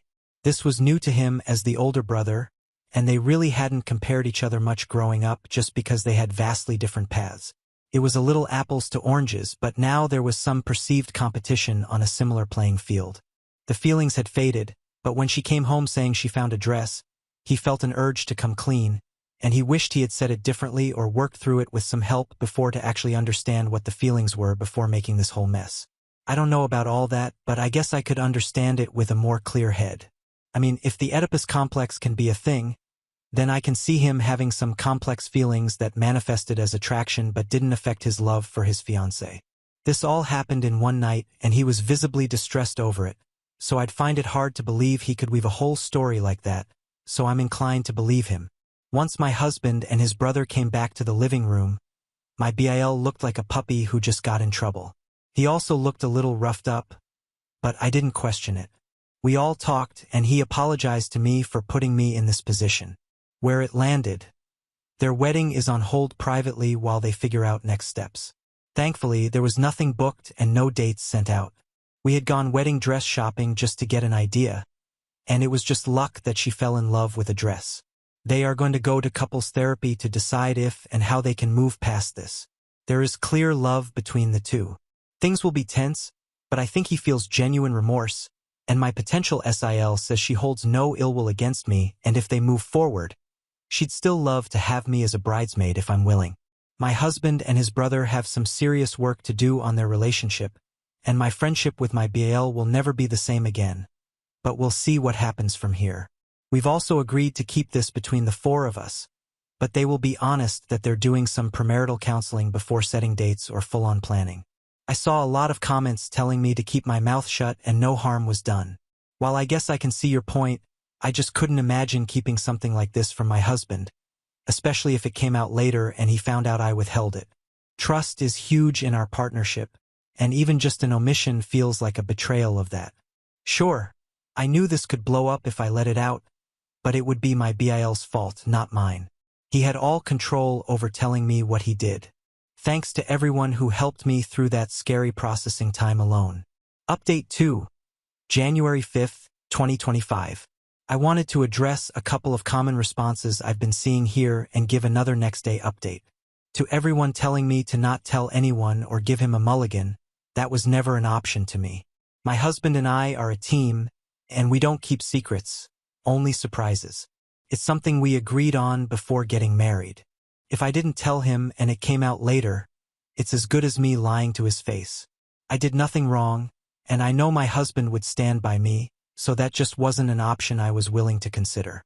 To all the claims that I'd be blowing up multiple families, I'm not the one who confessed feelings.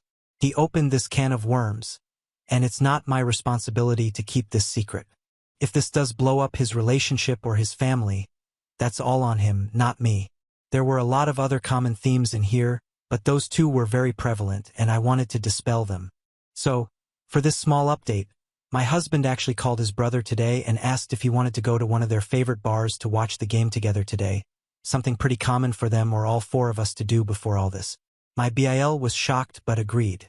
Shortly after, his fiancée called me and asked if she could come over while they were gone. She was honest and said it might be awkward, but we would do this a lot and either do some DIY together, get a puzzle out, or watch movies together. She wanted to see if I'd be open to keeping this up as long as we were both comfortable with it while they work their things out so our relationship doesn't deteriorate. It meant the world to me and I said of course. All four of us agreed that they, BIL and fiancé, would start seeing a couples therapist ASAP, and my BIL would see one on his own until they get a better grasp on what his feelings were SLR in their own plan. We won't get all four of us together, and BIL and I will not be alone together. My potential SIL is one of the most level-headed people I've ever met and so kind-hearted. My BIL used to have a lot of walls up that she broke down pretty naturally, and this is so out of character for him. His proposal to her was so well-planned and thoughtful and tailored to her down to the smallest detail. He picked her a new outfit, had the perfect ring, even the blanket at the setting was her favorite color, a detail he did intentionally. And he had even arranged to have her parents there, who live hours away. It's clear that he loves her, and I truly don't think that even if I did say yes, he would not leave her to be with me. Not that it would have been an option. I truly see a road forward for them and all of us. We're all committed to finding the best outcome for everyone involved. My marriage is solid, and we have our marriage maintenance couples therapy appointment coming up soon anyway, so we'll check in with an outside opinion, but I'm not worried. They are going to consult with a therapist at the same practice in just a couple of days. It obviously won't be a quick and smooth fix as this was effed up, but I'm much more optimistic than many comments here and wanted to share. Update 3, January 26, 2025. Hi everyone. I wanted to share a final update as I'm still getting notifications from this. For some context, I am 27F, my husband is 28M, BIL is 32M, and his fiancée is 29F. This started as a throwaway account, but now it's just an anonymous account, and this will likely be my last update regarding the story. Since this happened, we have talked, and my BIL has explained some of his feelings as he has understood so far thanks to a lot of introspection and therapy. The silver lining to all of this is that he is spending some much-needed time working through his feelings and coping mechanisms. He group texted me and my husband and asked if we could talk together. It was mostly to talk to me, but he didn't want there to be any gray area going forward. To sum it up, He very sincerely apologized to me for the position he put me in and both of us for the betrayal of our relationships. After a couple of therapy sessions talking through his root feelings, he realized how terrified of change he was, even when it was good, and frankly, his fear of a failed marriage. He was older and understood so much more of his parents' divorce than my husband, and he didn't realize how much that impacted him because he had pushed it down so deep. My husband and I had met before my BIL met his fiancée, and in the early days he had an attraction to me, but he pushed these feelings away because, obviously, I was with his brother. When he found his fiancée, he truly fell in love with her, and we all knew it by the way he acted. I mean, this guy is usually stubborn and stoic, but he just melted for her. He changed so many habits for the better for her sake and for his future. Nobody questioned if he loved her, and he was so excited to propose, albeit he knew he was nervous for the life change. When we went out dress shopping and came back a little tipsy and excited, she just gushed to him about wedding details and ideas, and he got overwhelmed. So he did a couple of shots, not saying it was a good choice, but it's the one he made. And when I came out as a person he had come to for comfort or advice on more than one occasion, he just exploded and said what he said. He had so many thoughts running through his head, and I can't say I'm that mad at him for what happened. When I got engaged, no matter how much I loved my husband and how great our marriage is now, I have to admit I had a few late-night musings about what life would be like married, because it should not be taken lightly. He was so genuine in his apology and ashamed of his thoughts and actions. He was damn near in tears when his brother hugged him. He lost it. I gave him a hug as well, and he couldn't stop thanking us for not just telling him to EF off.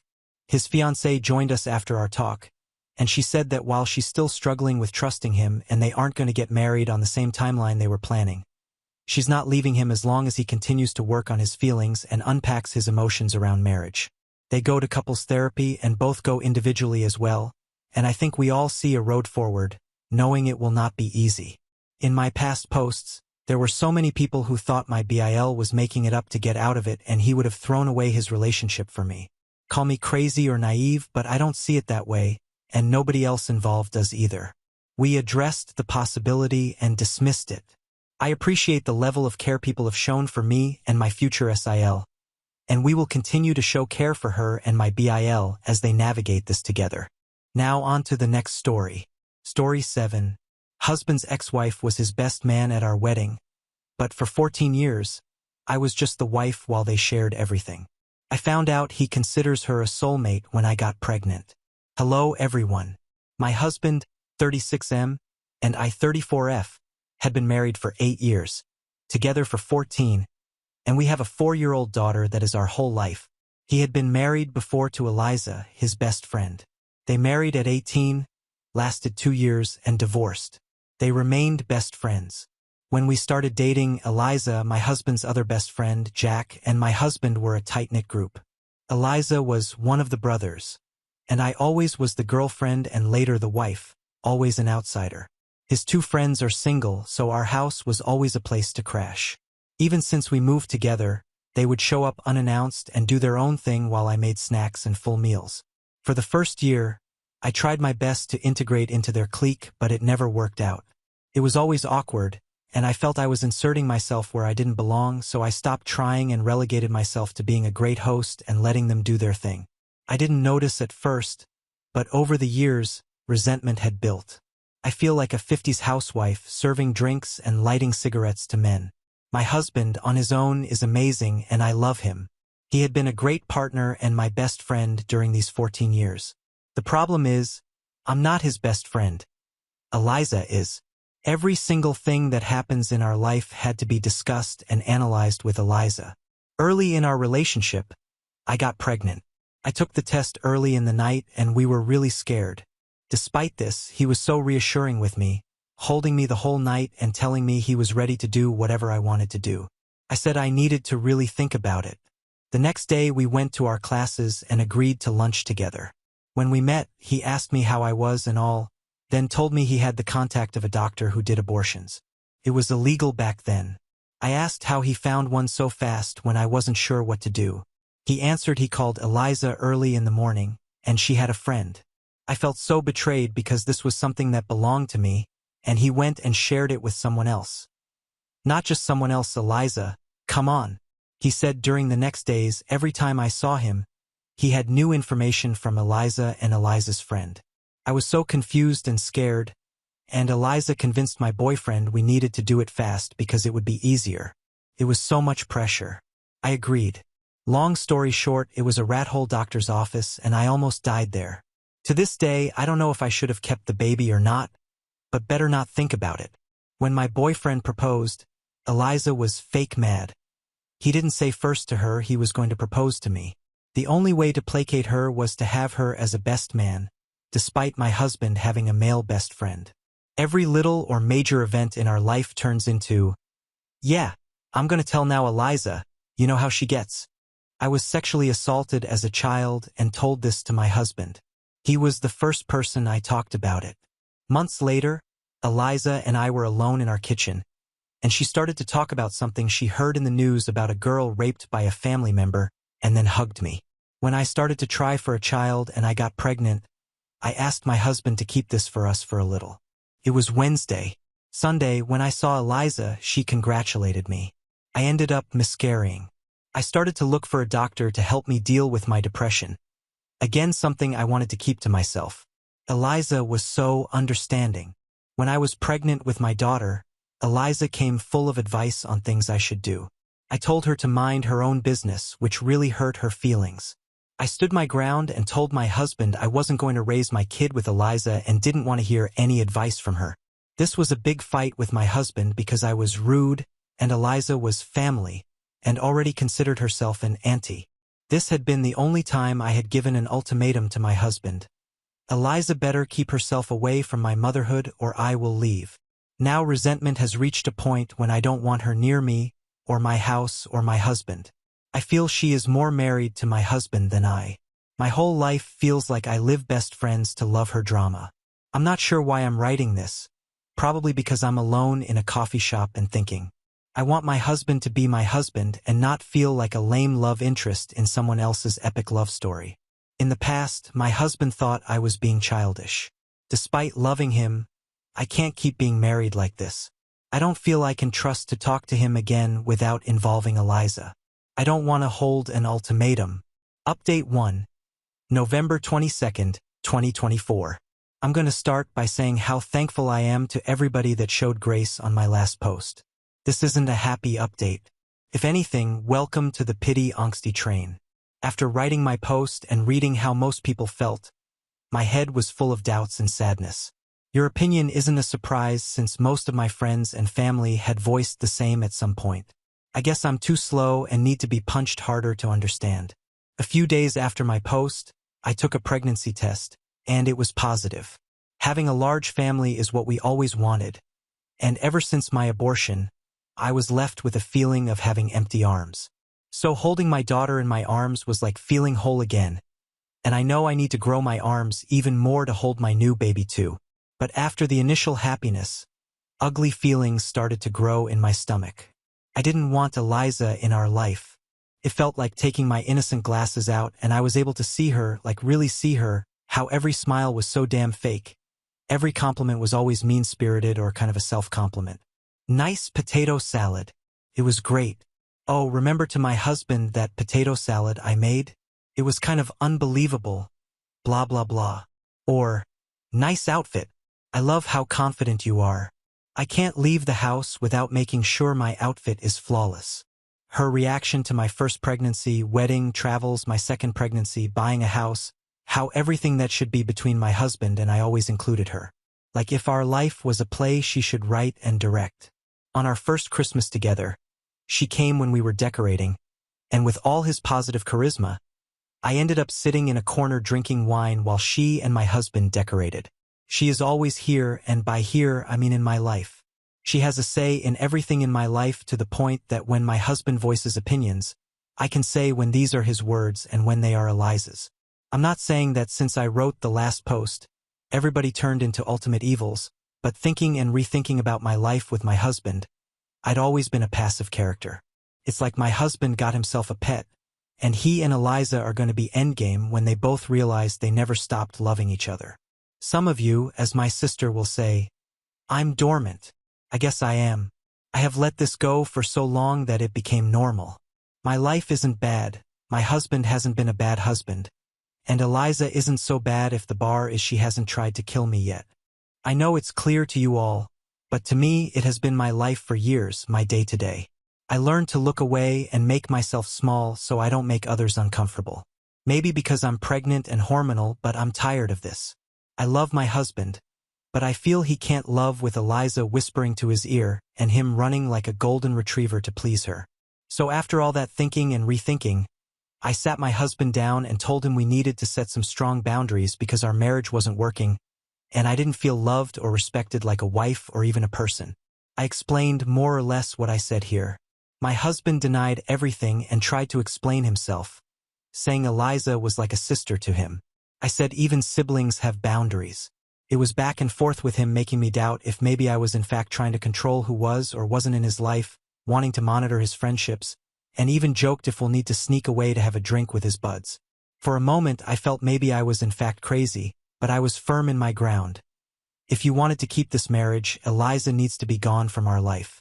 At first I thought low contact was good, but seeing his reaction, I knew that wasn't going to be enough. Maybe I wouldn't be seeing Eliza, but he certainly will do, and I would be antagonized and mocked. Honestly, knowing this made me realize my marriage was over. So I asked important questions and pressed what his real feelings were. Why they divorced if they were so hung up on each other? Why not leave me sooner? Why not leave me? Did he love Eliza more than me? Why? What is that I don't have and she does that makes her impossible to leave? In a summary, he loves her but he loves me. He doesn't understand how both of us bring something he doesn't want to miss. He is not sure if he wants a life with Eliza like the one we have, a marriage, a family. But she is his soulmate. They divorced because between them, it was so much fire that they were burning each other. With me, he is calm, peace, and a loving place to come back. He has never cheated, but admits he sometimes fantasizes with her being me and me being her. They often talk about them having this life but agree that being together would break their bond. All messed up. My God, I know it was kind of obvious to you all on my first post, and it should have been obvious to me, but hearing my husband saying he loves another woman that is his soulmate and he put her in the center of our life, made her an auntie to our daughter and some kind of sister-in-law to me, a supposed family friend, I'm not gonna lie, it broke me. I threw myself on the floor and hugged his legs and asked him what I needed to do for him to love me, to only love me. I felt so pathetic, but I believed everything was worth it to save something with so much value like my marriage. I cried and cried and cried, and the hardest part was to hear there was nothing I could do. This is all. I know this isn't some shocking news to me. My life is falling apart. The only thing holding me up are two little hands that hug me every night and the small bean in my belly. We haven't discussed anything legal yet. He left the house, and my sister and mom are staying with us for now. Update 2. January 12th, 2025. Hopefully this is going to be my last update, but not the end for me. Thanks again to everybody that sent me amazing messages or replied to my last 2 posts. To clarify a few things people asked. Yes, I'm South American. I live in a very religious country and was raised Catholic, even if I don't follow any religion now and consider myself atheist. Some things just are too deep in our brains. Also, yes, I grew up seeing my mom crying over my dad's multiple affairs. I always thought I would never let something like that happen to me. But oops. Luckily, I started to see a therapist and will heal a lot of things.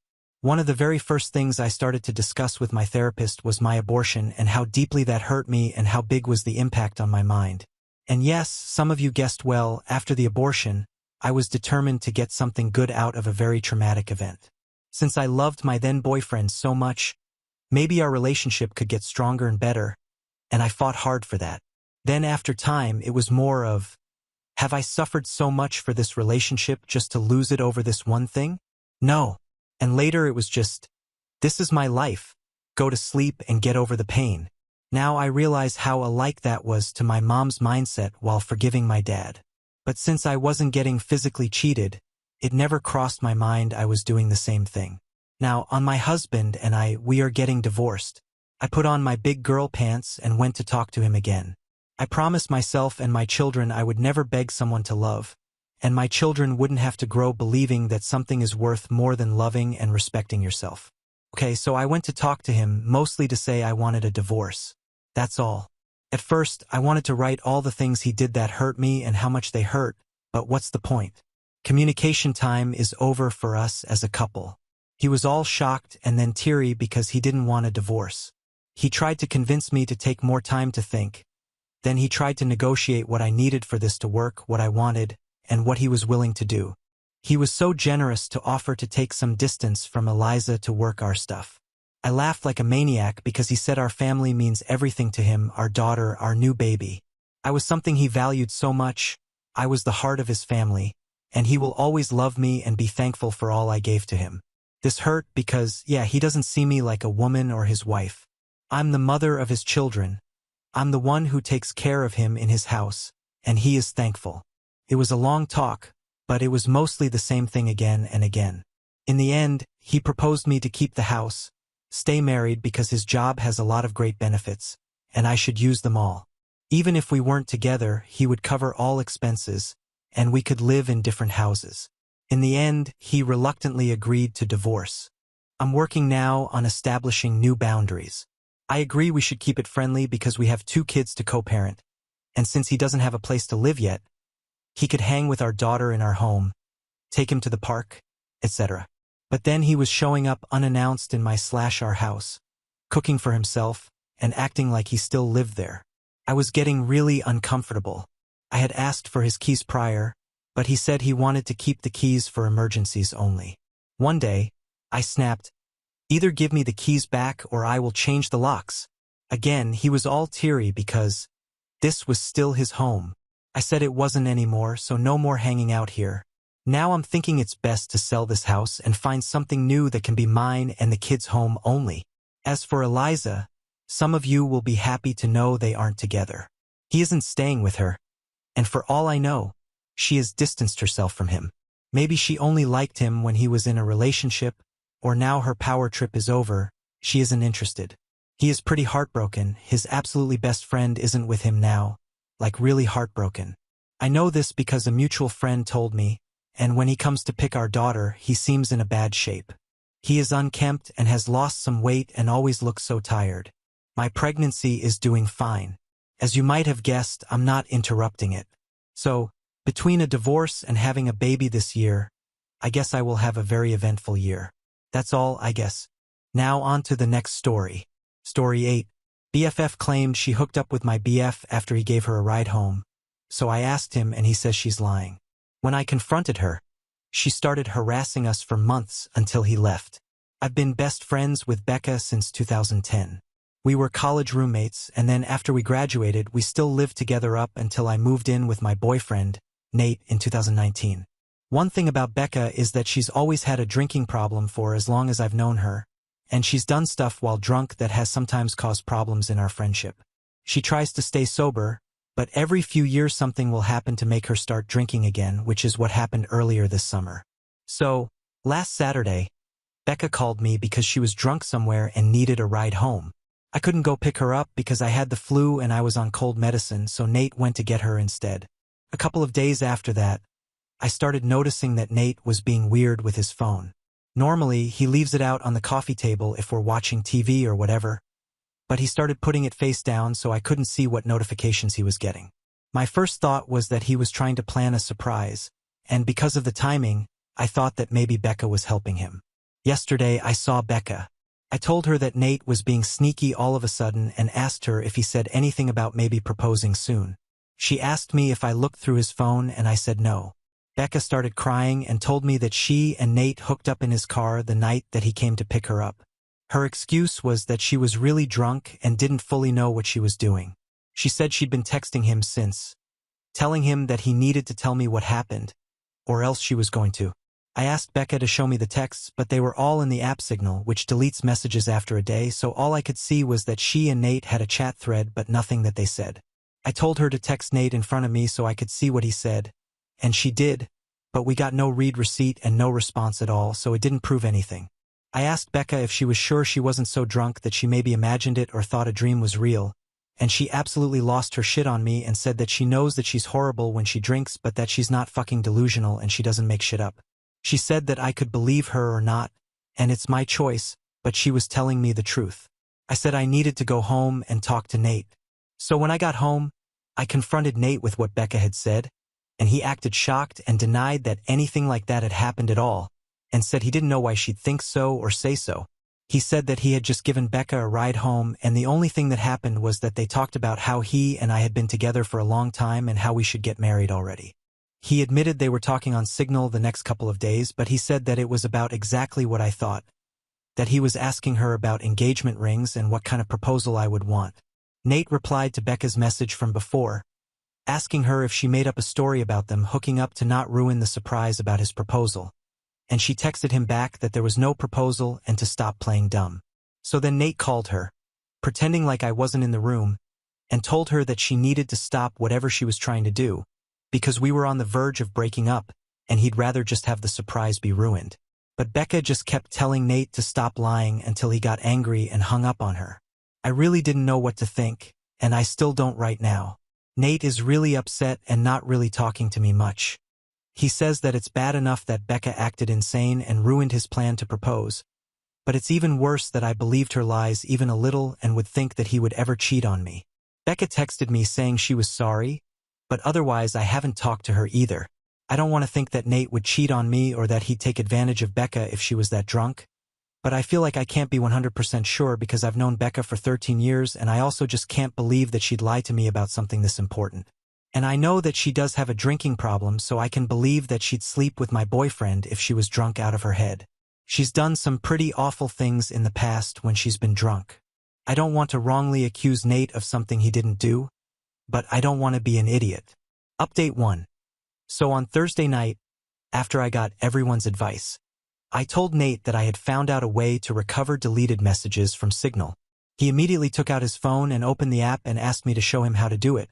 So I already thought that must mean he was telling me the truth because he didn't panic or hesitate at all, which was good because when I tried to download Signal on my old phone, it turned out that it's too old to support the current version of the app, so it wouldn't work.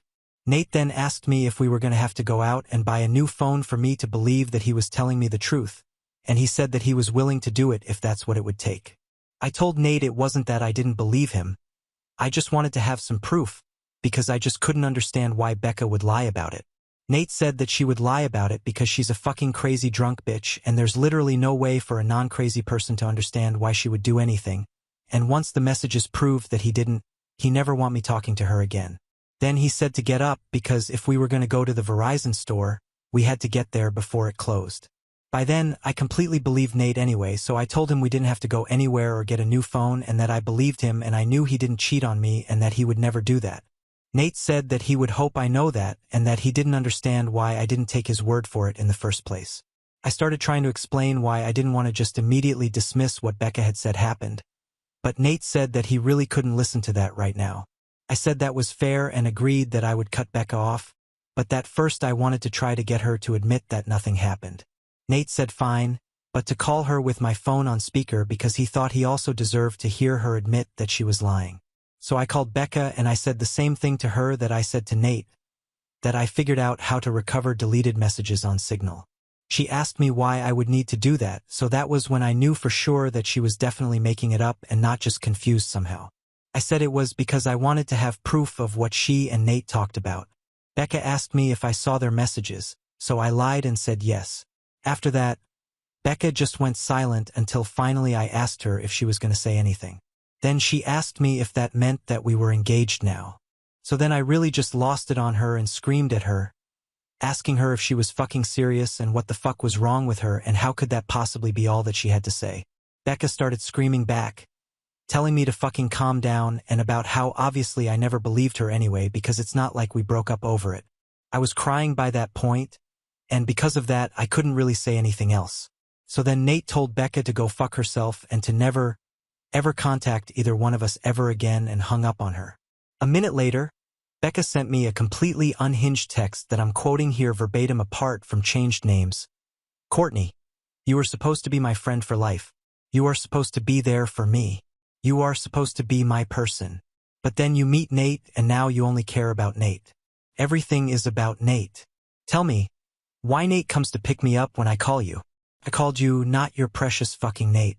I only want you to see how fucked up this is. But do you? No, of course you don't. Of course you choose Nate over me like you always do and like you always will. You pretend to care about me, but I can see you don't care. It is pathetic, Courtney. You are a pathetic woman who would choose a man over a friend. But since you can't say it yourself, I will. Since you have to have your sweet perfect little baby Nate do it for you, I will. Goodbye, Courtney. Is that what you want? Goodbye forever. I hope you fucking got what you fucking want. There were the 3 dots after that showing she was still typing more, but I blocked her before she sent it. I don't care about anything else that she has to say. I'm sure it's all just going to be more shit about why this is my fault or justifications about why what she did wasn't that bad and I should forgive her. I know Nate is probably right and there's no non-crazy logic behind why Becca would stoop to doing something like this, but obviously I've still been thinking about it. And my best guess is that whoever said that Becca still blames me and Nate, apparently mostly Nate, for her being a drunk mess who can't get her life together is right. It seems like she somehow thought that if she said she hooked up with Nate, I'd break up with him but still want to be friends with her, and then everything would magically be fixed. As far as stuff with Nate, I asked him if he thought he could ever forgive me for doubting him, and he said that since I came to my senses and I cut Becca off, he guesses we can try to put it behind us. I don't think he's still going to propose anytime soon after this. I probably wouldn't if I was him. And from what Nate said, he didn't actually do any planning yet other than asking Becca about rings and if I'd think a public proposal was tacky or not. All he was doing so far was trying to get ideas without me knowing he was talking to her about it. So just based on that, I think probably it's not going to happen for a while if it still does at all. Also, thanks to everyone for the advice and support.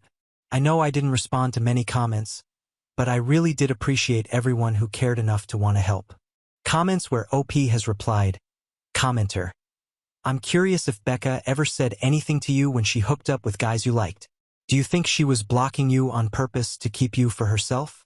Did she try anything with Nate before you were exclusive, or was she just drunk and looking for hookups? OP. I don't think she ever put enough thought into those hookups to be malicious like that. She was just inconsiderate and would go after whoever. Commenter. Did you ever confront her or just let it go? More than one time seems like a pattern. OP. We definitely got into arguments about it at the time, but it was mostly just kind of college shit and not really an actual confrontation about why she kept doing it, I guess. One last thought from OP. I'm sure she won't just go away.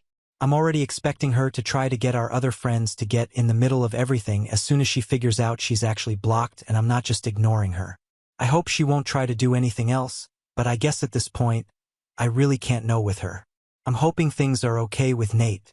I think in a while they will be. Update 2. I got a few messages asking for an update, so here it is.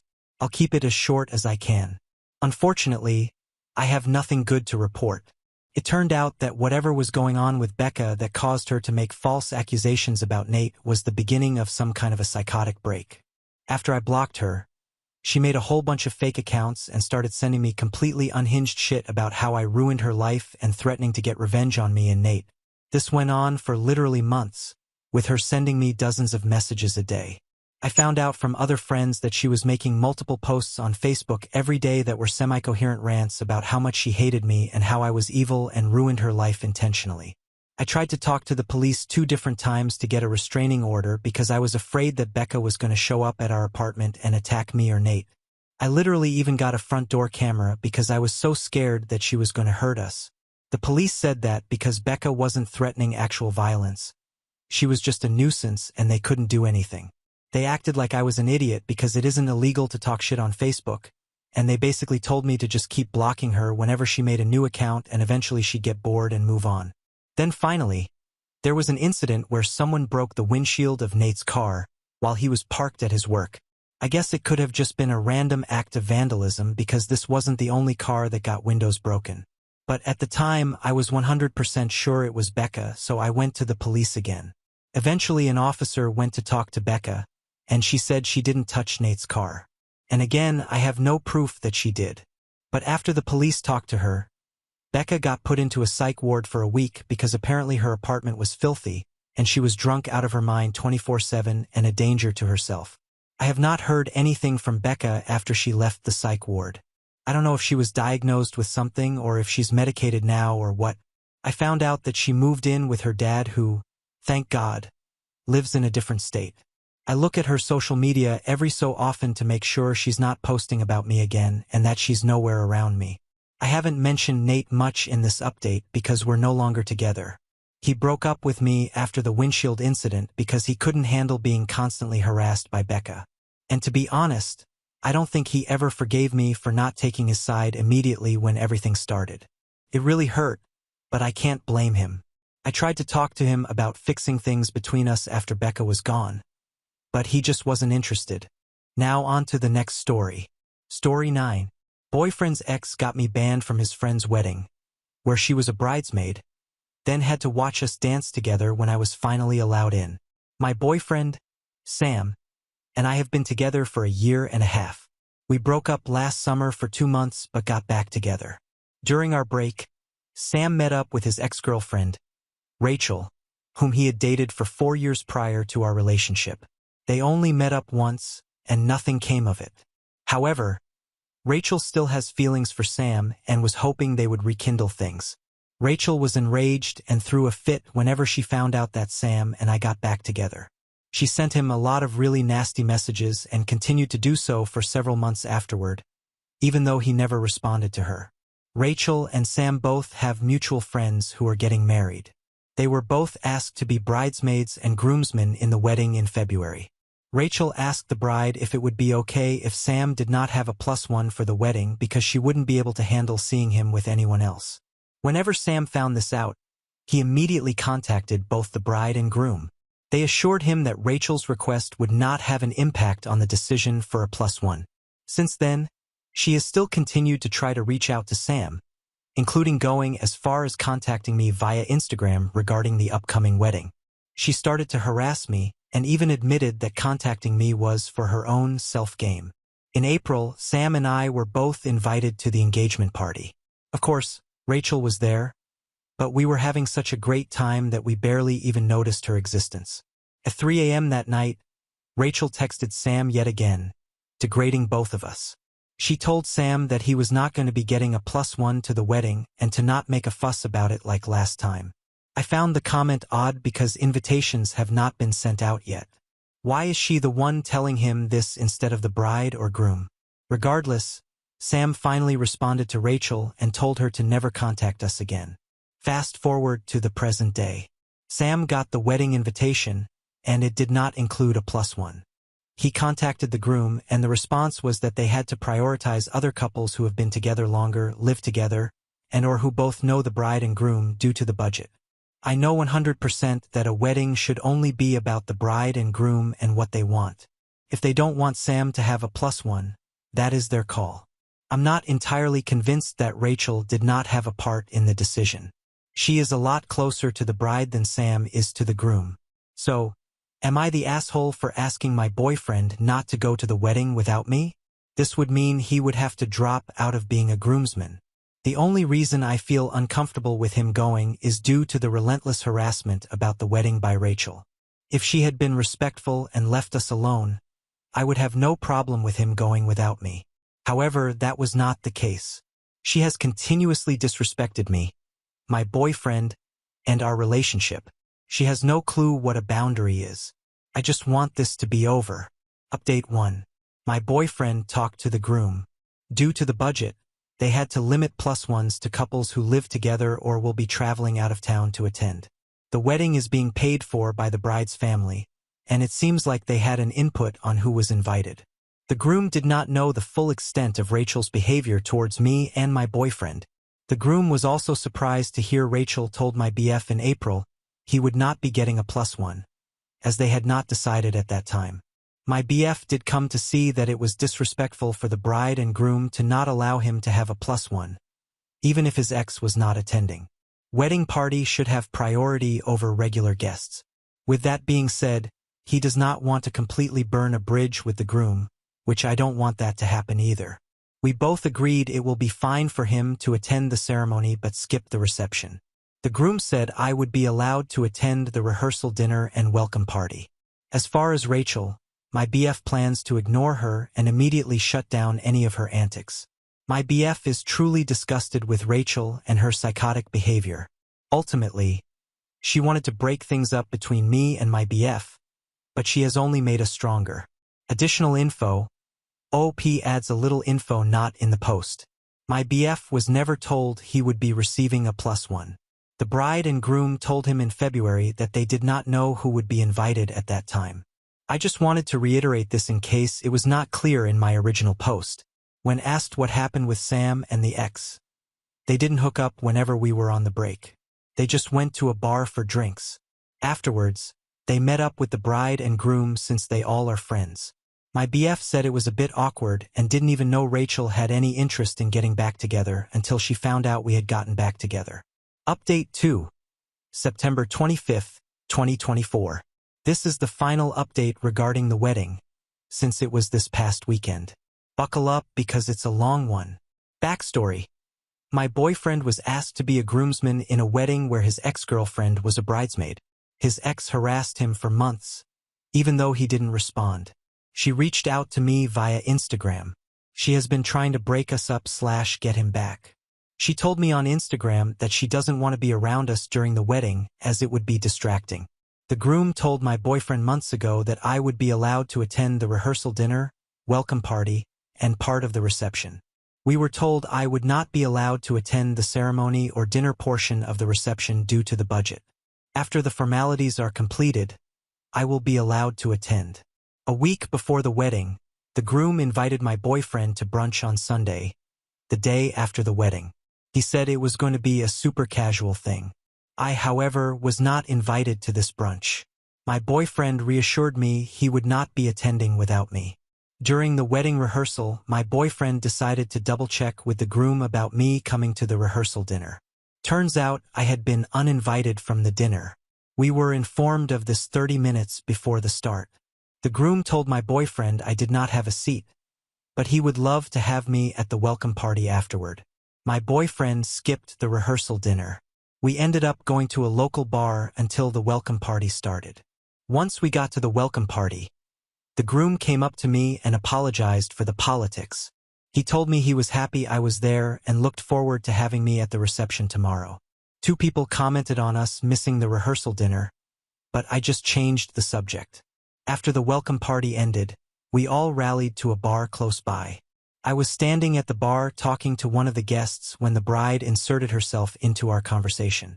The bride would only look at and talk to the other girl, even though I was adding input into the conversation. It was just like the interview Cheryl Flatt did with Blake Lively. I felt so uncomfortable that I ended up walking away.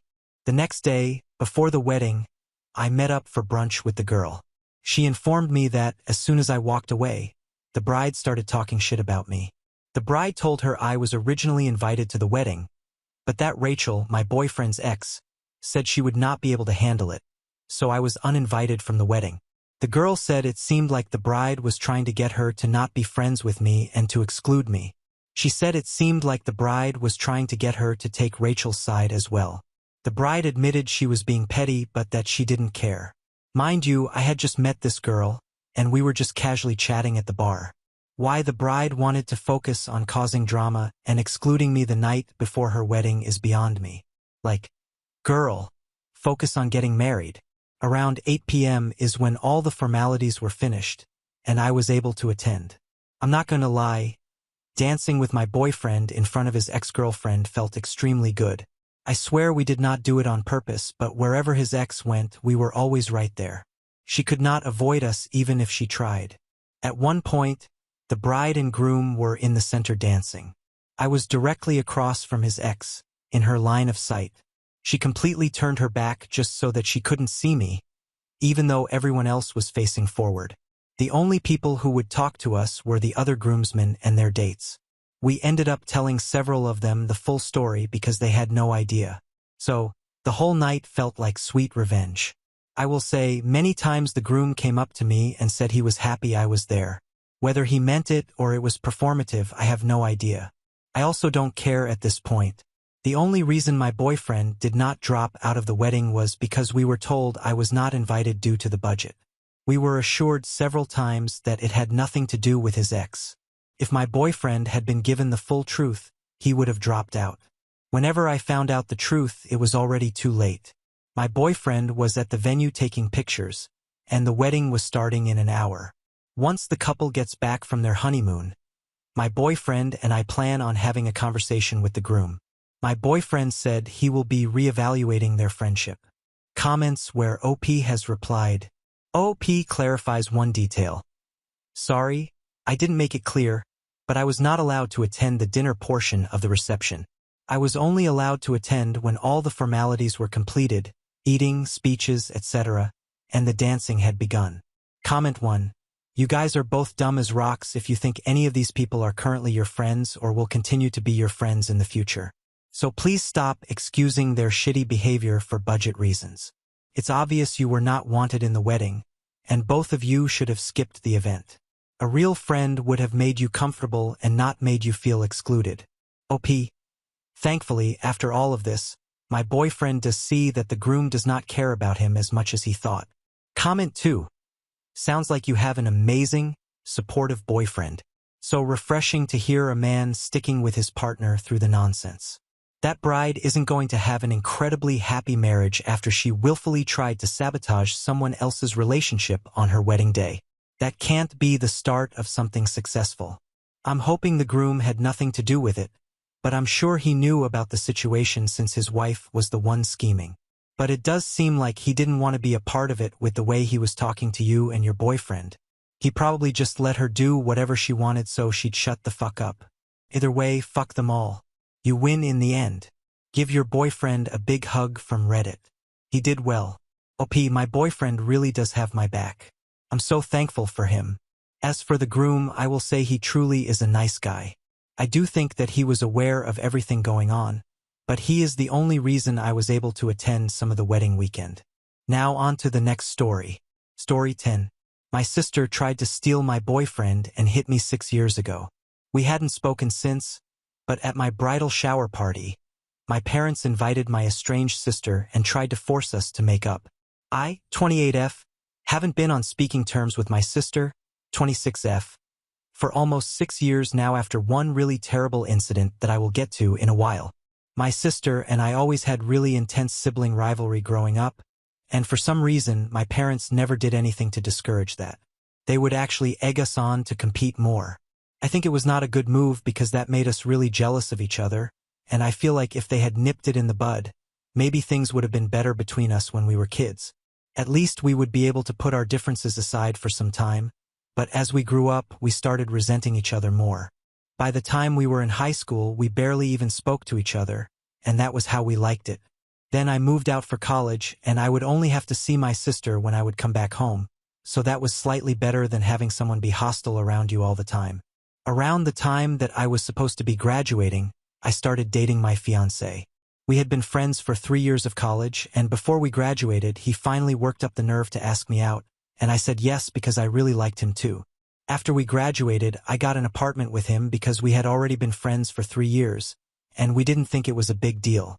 Once we had completed 3 months together, I decided to introduce him to my parents and took him home with me for dinner one weekend. That was around the time that my sister had also started college, but coincidentally, she had also decided to come back home for the weekend, so we were both there together, and it was already a recipe for disaster. My life was going pretty great at that point because I had started working, I had my own apartment, and of course I had a really loving boyfriend. Unfortunately, my sister wasn't doing all that well. She hadn't been able to get into her first choice and had to settle for her second, so she was already pretty unhappy about that. Later on, I learned from my parents that she was really struggling to make friends in college, which is why she was coming back home every weekend so frequently. Anyway, when I introduced my boyfriend to my parents, I could see that my sister was not happy about this at all, so she just sulked in the background. My boyfriend knew about my strained relationship with her, but even then, with great difficulty, I managed to introduce her to him as my sister. When I introduced her, some magical change seemed to have come over her, and she turned on her charm. I tried not to be bothered by it, but it was really weird, and after that, she became a different person altogether. While we were all sitting around and chatting, she kept trying to talk to my boyfriend and expressed a lot of interest in his life. I think both he and I were a bit creeped out by her behavior but said nothing. But while we were having dinner, she started crossing a line because she started flirting with him right in front of me.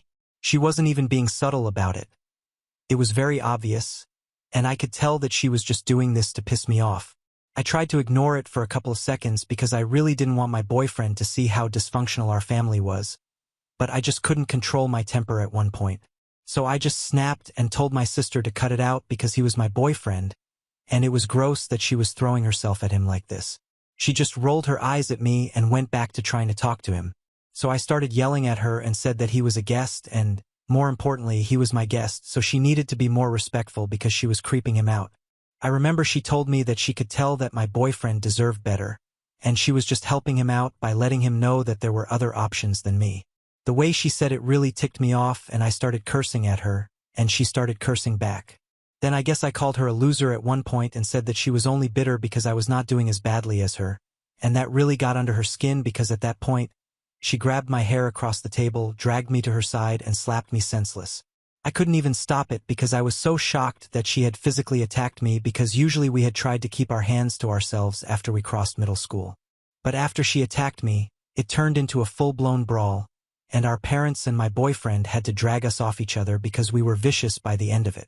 Both of us were really injured and all scratched up, but we were still yelling at each other. My boyfriend was the one to drag me away, come and get me inside the car, and then drive us back home while trying to calm me down all the way back. I was really worked up, so I was glad to have him by my side because otherwise that fight might have gone on for much longer. Anyway, this was the incident after which I stopped speaking to my sister entirely. We had had fights before that as well, but none as nasty as that, and it was pretty much the last straw for me. And if I'm being honest, I was already living away from her, so I did not feel obliged to consider her as a part of my family anymore. The day after that incident, my parents called me up to let me know that they had told my sister off, and even though she was not ready to apologize to me just yet, they were hoping that we would be able to sort it out at some point. I was the one to tell them that I was not interested in sorting it out with her. I wanted things to remain bad between us because I really didn't want anything to do with her anymore. They tried to change my mind, but I told them that part of this was their own doing because right from our childhood, they had never done anything to acknowledge the crazy sibling rivalry we had and had actually encouraged it, so now they had no right to be surprised that we did not want each other in our lives. They didn't agree with me that day and we ended up arguing, but a couple of days later, they called me up again to tell me that they had realized the mistake and wanted to apologize for it. It was a bit pointless at that stage, but I still forgave them because I was already not going to be speaking to my sister. I didn't want to lose my relationship with my parents as well. Now 6 years have passed since that incident, and I haven't had any contact with my sister. But I know that my parents have been in touch with her and have a fairly normal relationship with her, which I don't really care about. As long as they were not forcing me to fix my relationship with her, I was cool with it. I have seen her at other family events and stuff, but we never speak, and even when we meet over the holidays we tend to avoid each other, and that's how I like it. Everyone in the family knows that we don't have a good relationship, but nobody really knows why. They just know that we had a fight. They don't know the specific details, and I intended on keeping it that way because neither of us came out looking good in that incident. So for almost 6 years, I had never spoken to my family about this, but recently the truth came out at my bridal shower. My maid of honor had only invited a couple of close family members and, of course, my bridesmaids. My fiancé was also there since we weren't going the traditional way and sticking to only inviting female members. I wanted all my favorite people there, but for some reason, my parents decided to go out of their way to invite my estranged sister to the event as well. I genuinely don't know what they were thinking, but when they walked in with my sister beside them, I was really shocked for a couple of seconds, and to my surprise, my sister looked equally shocked to see me there as well. Everyone else in the room had fallen silent when they walked in, and it was so weird because it really felt like a standoff. After what seemed like an eternity, my parents finally walked up to me, and they addressed both my sister and I. They said that 6 years had passed since that incident and a lot of things have changed since then. The most important one was the fact that we were both much older and a lot more mature, so they expected us to deal with this situation maturely and make amends with each other.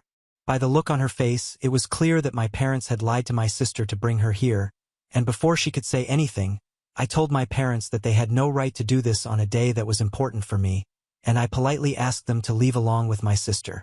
I was trying to behave in a dignified manner because I didn't want to put a damper on the event, But my parents did not leave, and they told me to let the past go. I guess it really rubbed me the wrong way because they were making it sound like nothing important had happened, and it would be very easy for me to just let it go. So just to refresh their memory and let everyone else know what exactly had happened 6 years back, I repeated the entire incident and then asked the room if they thought that this was something that I could just let go of. It would have been a different story if I was getting married to somebody else, but I was getting married to the same guy whom my sister had tried hitting on when I had first brought him home to meet my family, and she had done it shamelessly right in front of me and treated him like some part of a competition that he had never agreed to be in the first place.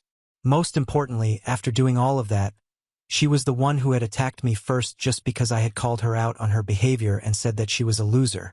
It had been pretty traumatizing for me because before that, I had never had anyone try to beat me up like that. Even after that, she had never once apologized to me in these past 6 years and had pretended like nothing had ever happened. So I really didn't find it necessary for me to forgive her and let the past go because I thought it was more important for me to hold on to the past, so I did not ever let somebody like her back into my life. And it was ridiculous of my parents to think that they could just show up with her at my bridal shower and expect both of us to go along with it. My parents were about to argue some more with me, but thankfully my sister came to her senses and walked out. I guess she was not happy about being lied to either, so my mother went after her, probably to pacify her. My father stayed back with me for a couple of seconds, but I told him that I did not want to speak to him right now because he had really let me down. Then he started looking pissed off and said that I was being unreasonable and that if something happened 6 years ago, it doesn't make sense to keep holding on to it and acting like a brat over it. Personally, I don't think I was acting like a brat, but at that point, I had no interest in arguing with my father and trying to prove myself right, so I just told him to leave, and after a couple of minutes he left as well. I had to excuse myself for a couple of minutes afterward to compose myself because I was kind of overwhelmed, but thankfully my fiancé and my maid of honor were right there for me, and I was back to normal within a couple of minutes. After that, we resumed the event as if nothing had happened, and everyone else played along since they could understand that I did not want to think about my parents or my sister and needed something to distract myself. Then once the event was done, I went back home with my fiancé, and we didn't speak about that incident afterward. This had happened about 5 days back, and I hadn't heard from my parents since then, but I was fine with it because after what they had done, I thought it was better for us to have some time apart. I didn't even think that they were going to contact me by themselves anytime soon, but they did. Unfortunately, it was not to apologize but to blame me for the situation that my sister is in right now. This morning, I received a phone call from my mother, and as soon as I answered it, she told me that I absolutely had to speak to my aunt and make sure that she gave the position that she had been talking about to my sister and nobody else. She sounded hysterical and very panicked, and I had no idea what she was even talking about, so I had to ask her to back up. Then she explained to me that my sister had apparently been unemployed for about 6 months now since her previous company had laid a lot of employees off due to downsizing, and a couple of weeks back, she realized that she didn't even have enough money to cover rent anymore, so she had to move back in with our parents. She has been looking for a job, but she can't find anything that she likes and that pays well enough. My mother had spoken to my aunt about this, and since my aunt was starting a new business, she had decided to hire my sister as the head of marketing since that's the department where my sister had been working previously. But after the incident at my bridal shower where I spoke about what had happened 6 years ago, my aunt had stopped responding to them and had eventually rescinded the offer. That wasn't surprising in the slightest because I had always been my aunt's favorite. Also, when my mother forwarded me the message that my aunt had sent her, I thought it was a pretty reasonable excuse.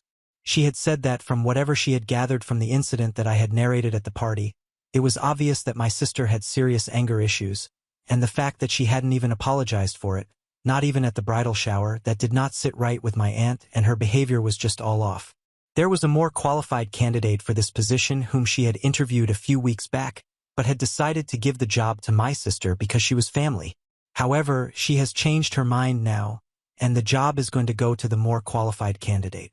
I thought it was completely fair, and I was actually pretty glad my aunt had changed her mind because otherwise my sister would have been nepotism hired, and as somebody who has had to face the consequences of nepotism in the workplace, I didn't want my aunt to be the kind of person who is a part of the problem.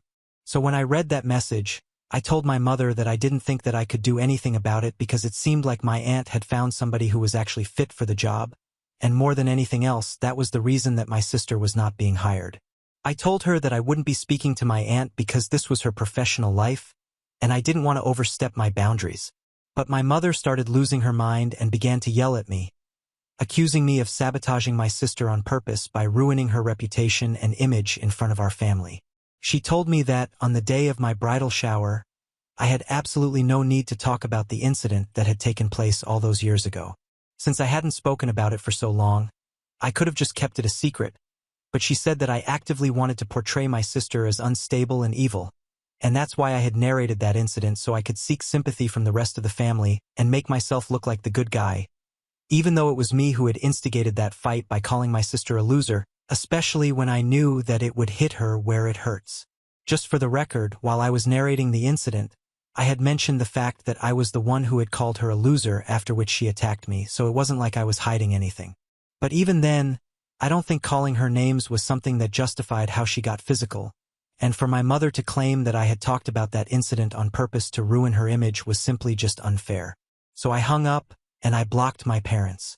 But I've been thinking about it, and I feel like I need to know for sure that talking about that incident was not a bad move. While on the phone call, my mother claimed that my sister was a changed person now, but I hadn't even given her a chance, and that was really nasty of me.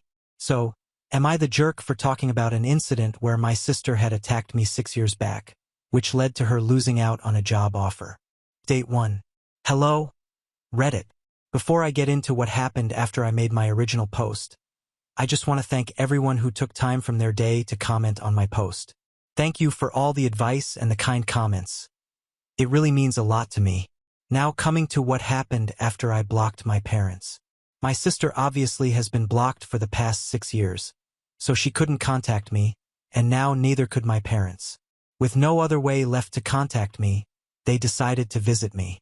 I'm getting married in a couple of weeks, so I really don't have time to deal with all of this. I have a lot on my plate as it is, so when they showed up, I told them to leave because I'd just come back home from work, and my fiancé and I had to head out immediately afterward to meet with my designer for a last-minute fitting of my wedding dress.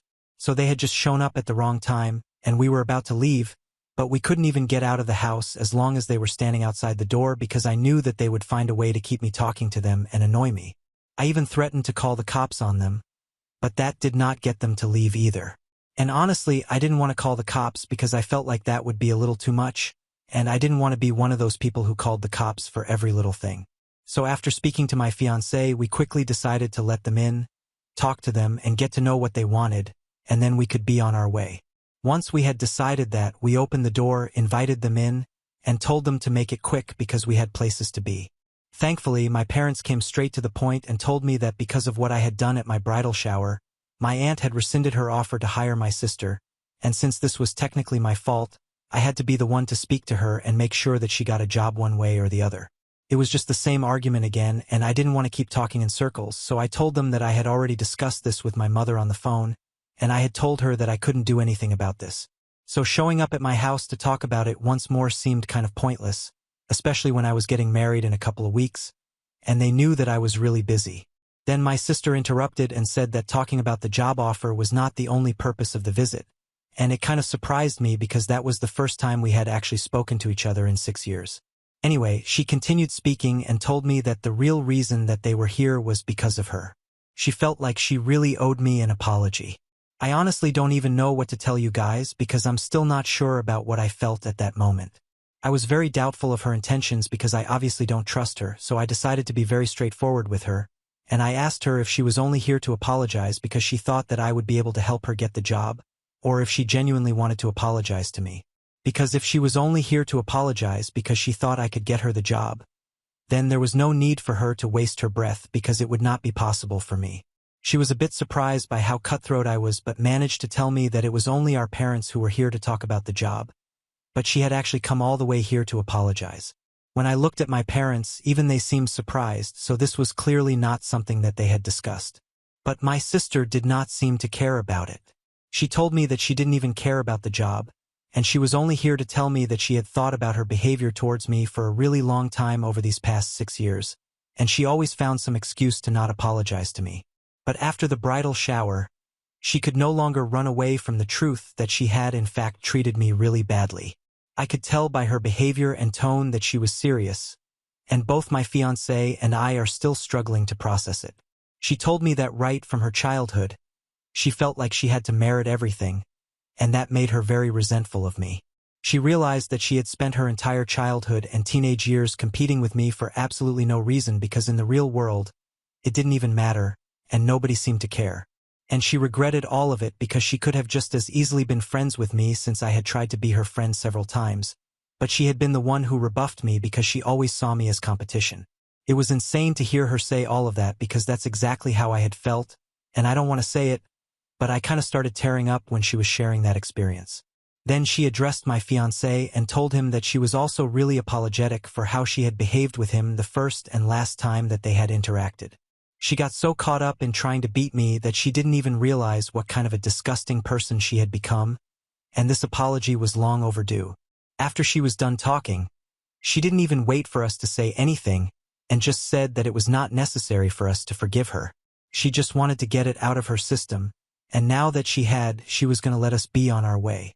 So she walked out, and then it was just me, my fiancé, and my parents in the room who were sitting in absolute shock, trying to make sense of what just happened because we really hadn't seen any of this coming. After a while, even my parents left without a word, and my fiancé and I headed out a couple of minutes later for the fitting. We didn't even discuss any of this until we had come back home, and only about half an hour ago did we finally get to talking about my sister and what she had said. I thought that it was incredibly mature of her to finally apologize, even though it had taken her 6 years to do so, and judging by her behavior, she had meant every word of it. So right now, we are trying to figure out whether we forgive her or not. It's too soon to tell because we haven't even started processing all of this yet. My fiancé and I are inclined towards contacting her later and telling her that we forgive her. I have already unblocked her. I just need some more time to tell her that it's fine. But one thing I'm really glad about, even though it took her many years, at least she was able to realize that we could have been friends. Update 2. Hey, so I just realized that I hadn't mentioned what I was planning on doing regarding the situation with my parents in my last update. To be honest, I was so caught up with the situation with my sister that it completely slipped my mind. Anyway, it's been a couple of days since we last met them, and they haven't bothered to reach out to us since then, and I don't think they're sorry about anything, so we're going to continue not speaking to them. Honestly, I blame my parents for a lot of things, including how the situation turned out between my sister and me. And even now, they had the chance to be better parents, but they completely screwed it up. I had tried really hard to keep them around as a part of my life, but they've always made it quite impossible. In the past 6 years, we had had many fights and arguments, but I always tried to forgive them. But now I can't do that anymore. I can't keep making excuses for people who so clearly don't care about my feelings or even my sister's, if I'm being honest. The bottom line is that we are not going to be speaking to them, and I don't think they're going to be attending my wedding anyway, but just to be on the safe side, my fiancé and I are going to reach out to them in a couple of days and tell them that they are no longer welcome there. So that's that about them. Update 3. Hey guys, so I got married last week. I had a wonderful time, and everything was really beautiful and dreamy. Exactly the way I had imagined it to be. My parents, just as I had expected, did not end up attending. My husband and I didn't even need to reach out to them. They sent me an email saying that they wouldn't be attending because there had clearly been some sort of terrible misunderstanding, and because of that, both my sister and I have started villainizing them, and they don't need to be told that we hold them responsible for the kind of relationship that we had, even though they had tried their best to be good parents to us. So now they plan on taking some time away from us and are going to live their separate lives without bothering to constantly think about their daughters. We don't appreciate their presence in our lives. I mean, I'm fine with that if that's what they want. On a happier note, I did reach out to my sister a couple of days after I posted my last update, and I told her that I accepted her apology, and I would love for her to be present at my wedding. She graciously accepted my invitation and showed up at the wedding, and it was just a really happy day. It's crazy to think that a couple of months ago, if somebody had told me that my parents would not be present at my wedding but my sister would, I would have laughed in their faces. But here we are now. Anyway, I'm just happy that everything went smoothly, and I'm finally rebuilding my relationship with my sister now. Maybe someday my parents will come to their senses and apologize to us, but for now, this is enough for me. My husband and I are going to be leaving for our honeymoon pretty soon, and life has never been better. Now on to the next story. Story 11. Wife got mean after having our baby and stopped working. She claimed she cheated our whole marriage and says our daughter isn't mine. Now her stepsister moved in and started helping out. I, 35M, and my wife, 35F, have been married for 6 years. Some background. 7 months ago, my wife gave birth to our daughter. I'll call her Sadie.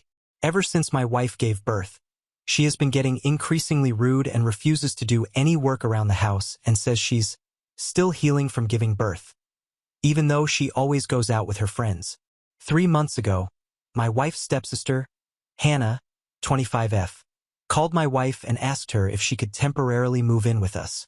She lived in a crappy apartment building, and tenants recently had to leave due to the unsafe conditions. Hannah didn't have enough to get another place right away, hence asking.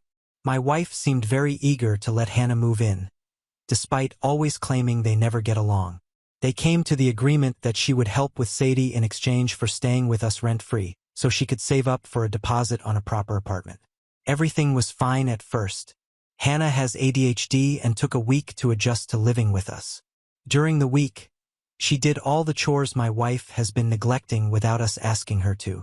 I tried to tell her she didn't have to do all of them, but my wife waved me off and said, Hannah's ADHD makes her want to do it. Hannah backed her up. After she cleaned something, my wife would thank Hannah a lot. I thanked her as well, but my wife did it constantly, which seemed strange to me. My wife dismissed my questions and said it was normal to do with people with ADHD since then. My wife has pushed all childcare and any household chores I don't do onto Hannah. She has also been increasingly rude to Hannah and yelling at her if she makes a mistake on the first try of doing something. I tried to intervene when I was at home, but my wife would accuse me of wanting to let Hannah lay around the house being lazy because she was a whore. I got into a huge fight about her using the word to describe Hannah and didn't speak for a few days. My breaking point came when I found out my wife had been making Hannah pay her rent and buy baby supplies. I pay all the bills, and the money Hannah had been giving my wife was not going towards the house. My wife was using it to go out with her friends. My wife also made Hannah pay for food. I usually give my wife the money for food, and she bought snacks for herself with Hannah's contribution. I had another fight with my wife where she said Hannah was lazy, and if she didn't like her rules, then Hannah could sleep on the street and get out of her house. That's when I told my wife, it's my house, as she doesn't pay any bills and at this point doesn't do anything but be as lazy as she accuses Hannah of being. I would rather live with Hannah. My wife got quiet and has been refusing to talk to me or Hannah for the past few days, and I'm starting to think I crossed a line. Edit 1. I have no romantic/sexual feelings for Hannah. Even if I did, Hannah is a lesbian, and even if she weren't, I would not take advantage of her by making a move on her while she's dependent on me for housing. Please stop with the comments suggesting I marry Hannah. Edit 2. She was cleared for PPD a few months ago, but due to comments, I will discuss having her screened again. Now for some comments. Comment 1. Your wife is stealing from you and Hannah. It shows a dishonest character, and people don't tend to be dishonest in only one aspect of their life. I feel like if you start poking around, you're going to find out a lot of surprises about your wife. Comment 2. Do you understand what a huge red flag it is that your wife lied to you and Hannah when she took Hannah's money and kept it for herself? Like, huge. No wonder they never got along. That's because your wife is a whore apparently. She is totally comfortable lying to your face and Hannah's, and she has no problem pretending not to be married. You should grant her that wish. Comment 3. Your wife is neither a stay-at-home mom nor something. She isn't even staying at home as she's always off out with her friends. It's absolutely brilliant that Hannah is so happy to look after Sadie and do the housework, and you need to tell your wife how pleased you are with this new arrangement as you now have a live-in nanny/housekeeper, and your wife, who clearly wasn't content with her stay-at-home lifestyle, can now go out and get a full-time job to pay Hannah for her work and have extra money for herself. I'm sure she'll be absolutely thrilled with the suggestion. Just be sure to thank her for making it all possible by sitting on her backside while Hannah took over all of her responsibilities to free her time up so that she can contribute financially to the household. Comment 4. Your wife is an abusive creep. She is also projecting her own shortcomings and insecurities onto Hannah. Also, are you sure Hannah has ADHD and not OCD? Most of us with ADHD have a hard time being organized and cleaning. Like, I can clean as an over-the-top germaphobe, clean the entire house, but I am horribly disorganized, distracted, and will let things get cluttered. But at least the house is deep cleaned. I don't know, perhaps others with ADHD can chime in. Maybe they are driven to clean because of it. Regardless, your wife is using Hannah. She is cruel, and I don't think this is solely postpartum depression. It feels like something else is going on. I hope you can get it all sorted out. Update. Apologies for waiting so long to update. I was attempting to resolve the issue with my wife and Hannah. The talk I had with my wife was not productive. I mentioned having her checked again for PPD, and she refused. She also refused to see a marriage counselor with me. I pressed the issue of her being checked for PPD and told her if she didn't, then I would be moving forward assuming her attitude was completely her own doing and there was no underlying cause, and if I did that, our marriage wouldn't survive. Maybe it was the wrong way to go about it, but I saw no other way to convince her, and she still refused. I honestly do not believe she has PPD, and this is just her, based on her actions following the talk. After our conversation, she proceeded to purposefully cause messes and yelled at Hannah more often. I didn't sit back this time, however, and I defended Hannah. After a week of this, I told my wife to move out. She had become an unrecognizable terror. She went to stay with a friend and has been refusing to see Sadie to punish me. She also has been messaging me, telling me when Sadie was old enough, she would ensure our daughter knew about the way I treated her. Hannah feels as if she shouldn't be welcome without her sister, but I assured her that wasn't the case. Also, to those who said my wife was cheating on me, you were unfortunately correct. A few days ago, I told my wife I wanted a divorce, and she completely blew up on me before informing me that she would be going for full custody because she's been cheating on me for the entire time we've been together, and she's positive Sadie isn't mine. I cannot accurately describe what I'm feeling or what's going to happen in the future, but I'm terrified she's going to take my daughter away from me. I don't care if she isn't biologically mine. Sadie is my daughter, and I love her. I'm looking for a lawyer and will hopefully get some advice on how to keep my daughter. I'm on her birth certificate, so I'm hoping that means legally she's mine regardless of paternity. I'm sorry if this was a bit all over the place. I'm still dealing with the fallout of everything, but thought I would update you all. To end this on a better note, if that matters to you all, Hannah has agreed to continue living here to help look after Sadie, regardless of her future ability to rent an apartment. Currently, we are looking into some kind of employment agreement where she'll basically be a live-in nanny for Sadie. This was Hannah's idea when I brought up compensating her for the extra work she's done so far.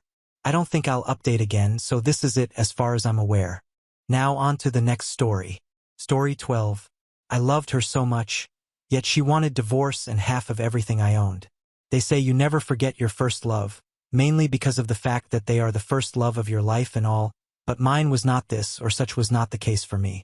I had always known that the legal system has never been in favor of men in cases of divorce, but this time, I guess you could say that something has at least changed. I have been married to my wife, Helen, for the past 7 years, and over the course of our marriage, there are a lot of things I have gotten to realize right up until the end of our marriage, about a year ago. My name is Alex, the first son of my father and the current head of my family. I have been the only child of my parents for as far back as I can remember, but all of these changed when they both decided they wanted to try again for another child. As my mother kept on clamoring, pestering, and dragging my father for another child, for she had always preferred a female child, and I was the only child she had gotten from him in the past few years. Finally, my mother got her wishes and prayers answered, for it did not take too much time for her to realize that she was already pregnant. It was indeed great news for our family, as this was the one thing my mother had been praying for quite a while. The time spent during her pregnancy soon flew past us like the wind, as before we knew it, close to 6 months had gone by. But I guess the only person that truly noticed the time lapse between when we first found out about mother's pregnancy and 6 months into the pregnancy was my father, as he was the one that shouldered the responsibility of taking full care of my mother the entire time. One would think that this was my mother's first birth, mainly because of how my dad just could not help but over-pamper her and cater for her every need, making sure that she does not need to do anything during this time. My mom and dad had already agreed beforehand not to know the sex of the baby until the day they would meet the baby. The day soon came as 3 months also came and went like the passing wind. I can remember the day my little sister was born. It was a Tuesday. My dad had to rush my mom down to the hospital when he saw that her water had broken. My dad took me along as there was nobody that could stay with me back at home if he were to leave me behind, and if he had done so, there was every possibility that he was not going to be back home that very day. Anyways, this was my first experience with hospitals.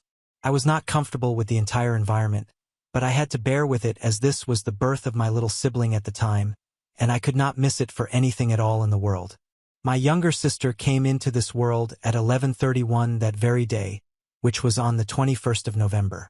After my sister had been born, I don't know why I was feeling this way, but I just felt this overwhelming surge of emotions. She felt so small and defenseless that I had no other option than to try and protect her to the best of my abilities. I guess you could call this the instinctive big brother feeling or sense of responsibility, and I can most definitely assure you that this feeling did not fade or go away even in the slightest, even after she had grown up a bit. There were even some moments when she was about 3 years and both my parents had important meetings to attend to outside the state, and they just could not leave the both of us alone in the house for that long a time, all while leaving on their trip.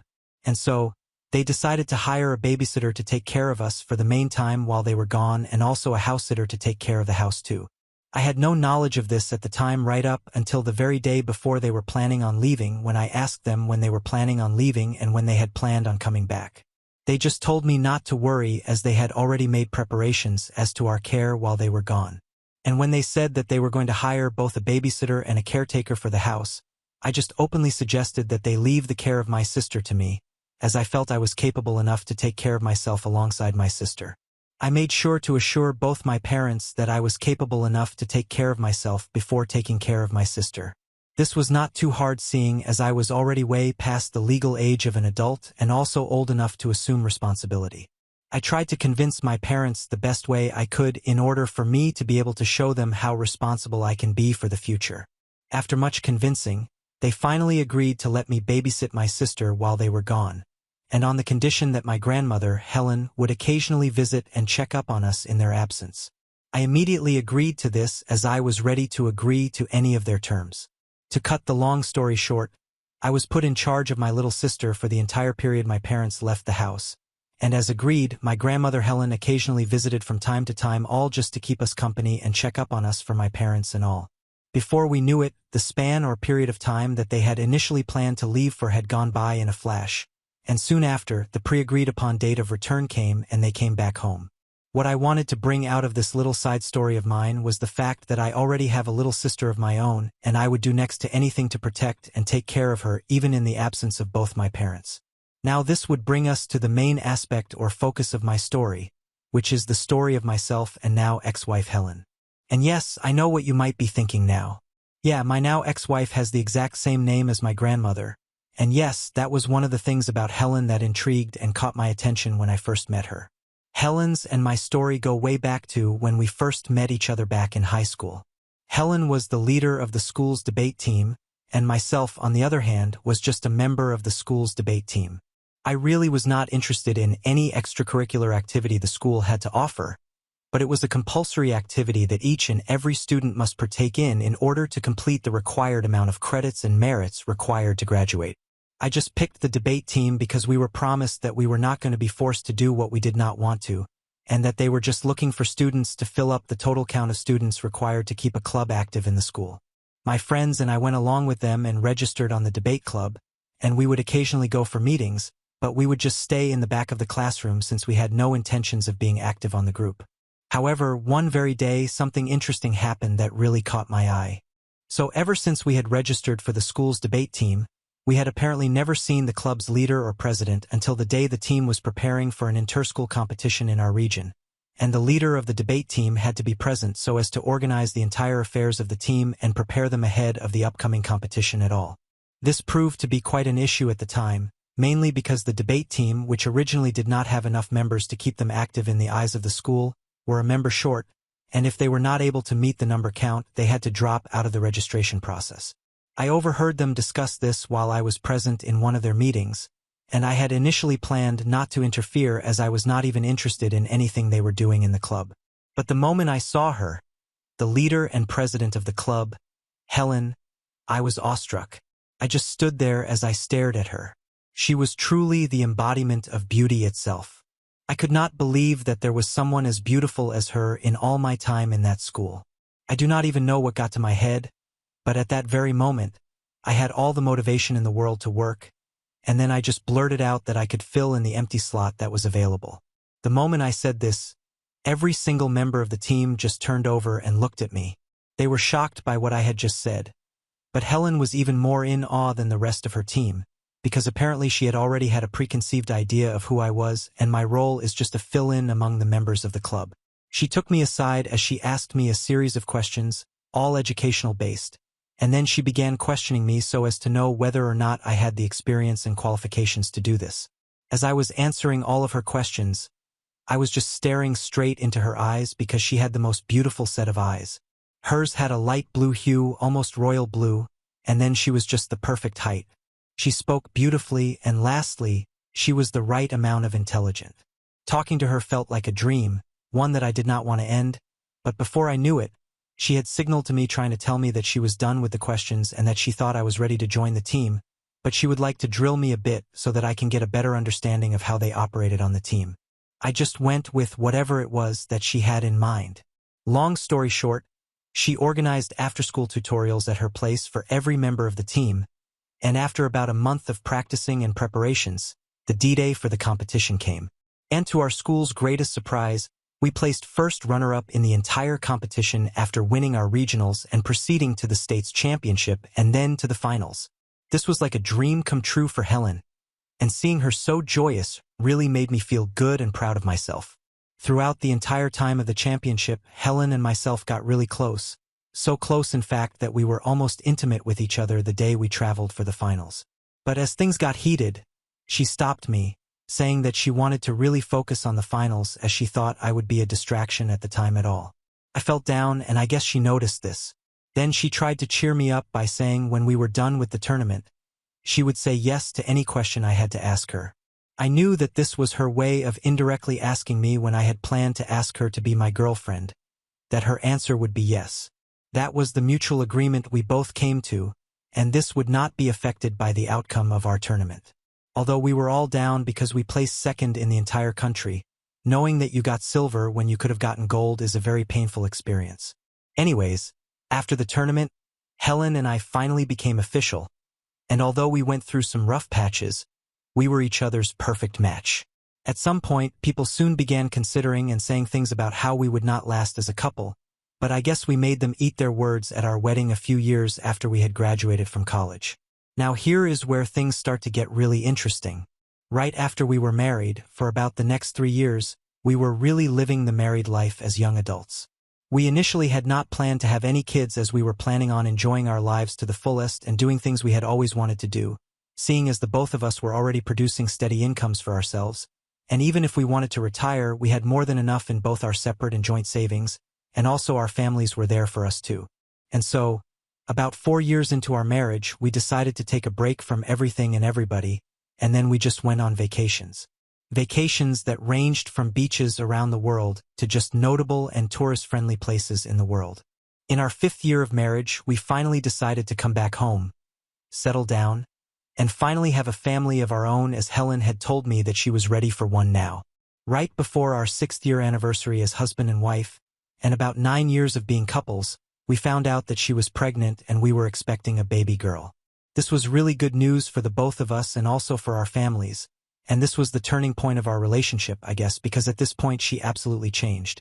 It was around this time that my sister had decided to visit me after having some issues in school, and I, without hesitation, welcomed her into my house as she needed a place to stay, and there was no way I would be alive and available and my sister would be out there in need of assistance.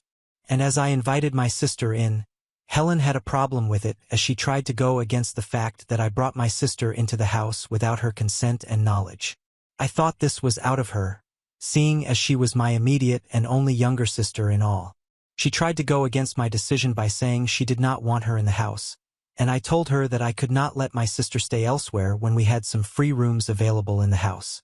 She tried to send her away, but I forbade her from doing so, and this was where our very first and last dispute arose from.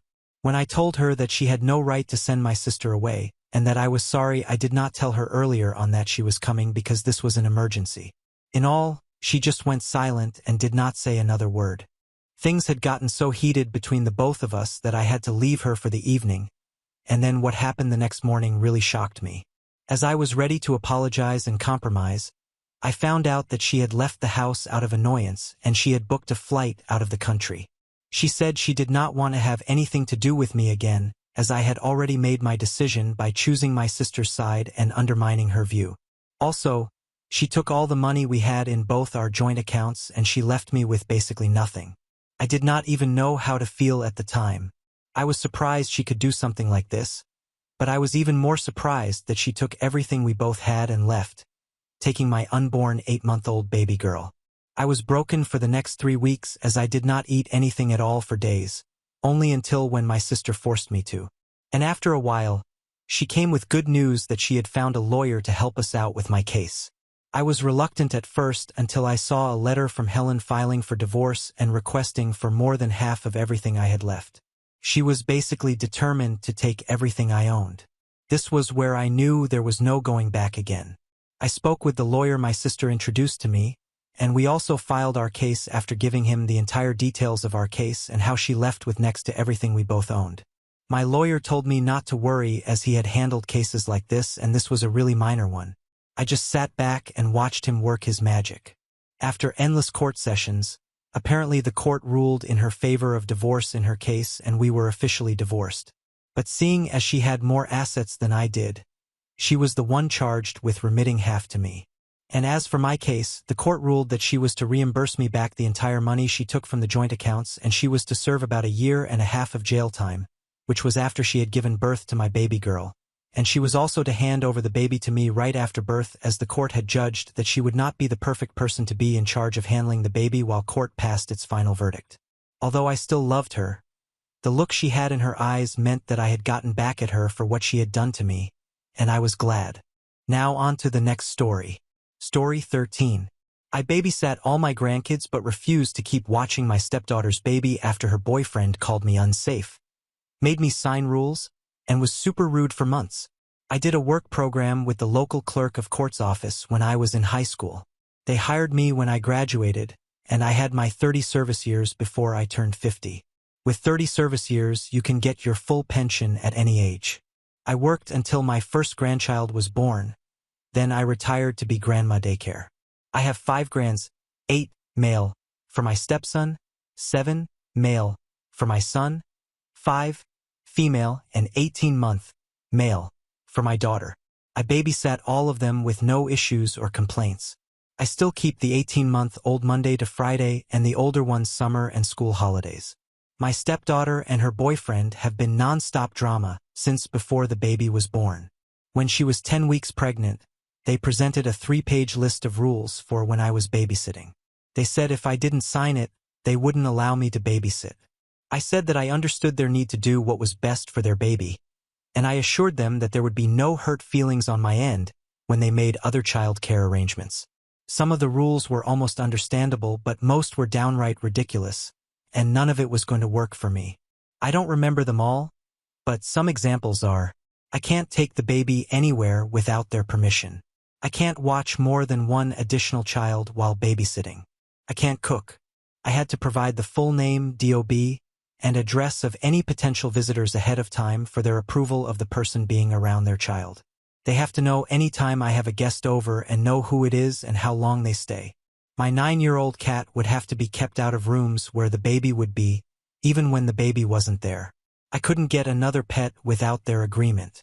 When she was 7 months along, they came back with revised rules in an attempt to compromise. I again let them know that their expectations were not going to fit with my life, and they should just find other child care.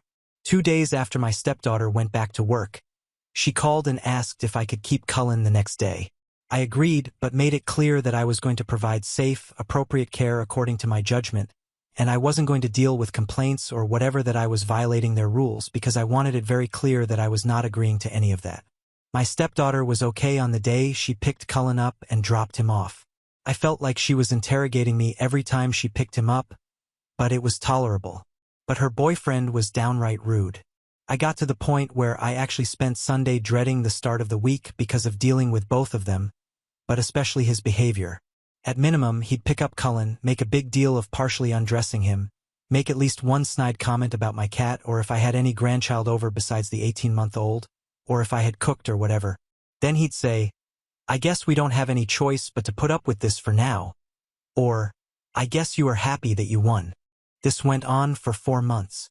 I spoke to my stepdaughter several times about it and told her that obviously they are very unhappy with how I cared for Cullen and that they should really work on finding something else, and that in the meantime he needed to be less vocal about it.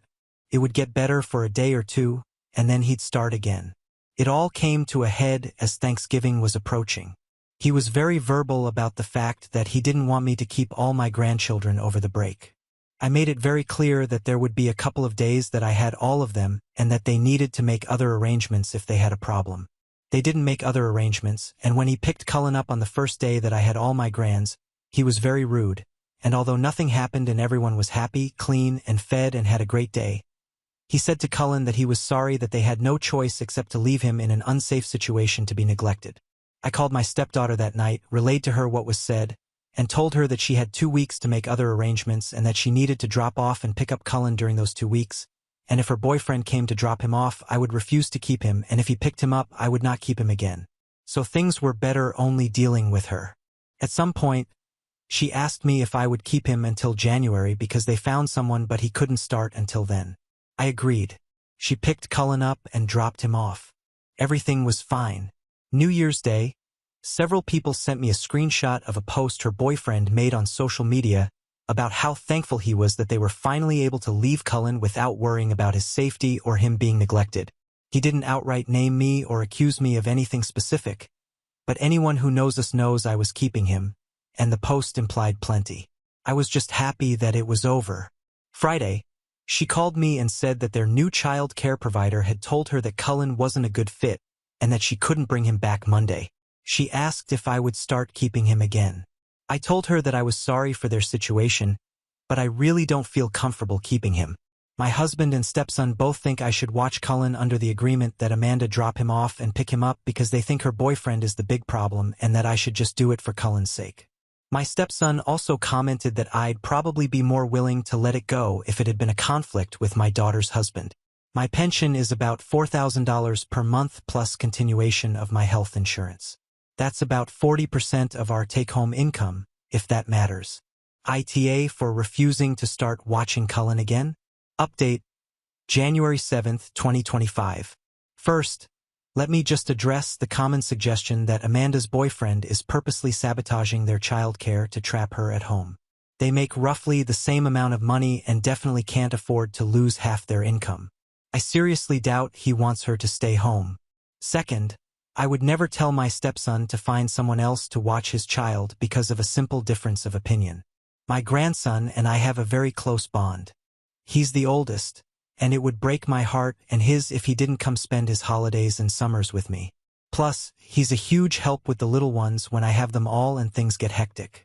I would never be so petty as to make him and all my other grandchildren suffer because of an adult disagreement. So, I sort of asked around about why they were dropped by their new sitter so quickly. Apparently, they weren't. Amanda picked Cullen up and dropped him off both days he went, and everything was lovely. He did cry quite a bit, but they expected that to get better as he adjusted to not being held as much. My husband and stepson talked to Amanda, and she said that they realized that they can't afford daycare. They already made the easy changes, packing a lunch, giving up fancy coffee, etc., and his dad and her mom are both giving them about $100 per month towards childcare, and they can barely afford it.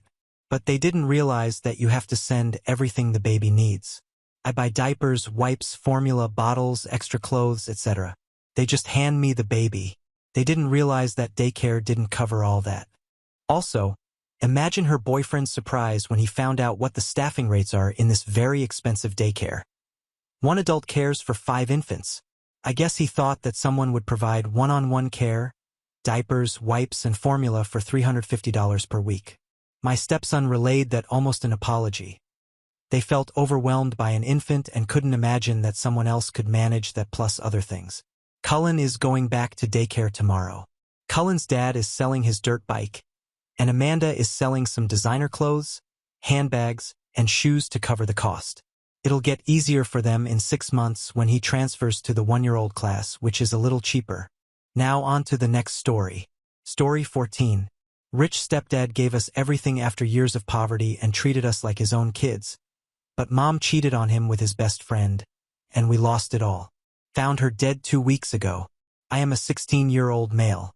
I have 2 sisters, 10F, 8F. Our biological father was never in our lives.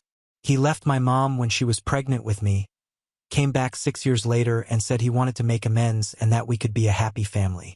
Somehow my mom immediately started saying that she loved him. But he left after mom got pregnant again. Then 2 years later he came back. I cried and begged my mom not to let him into our lives because I hated him.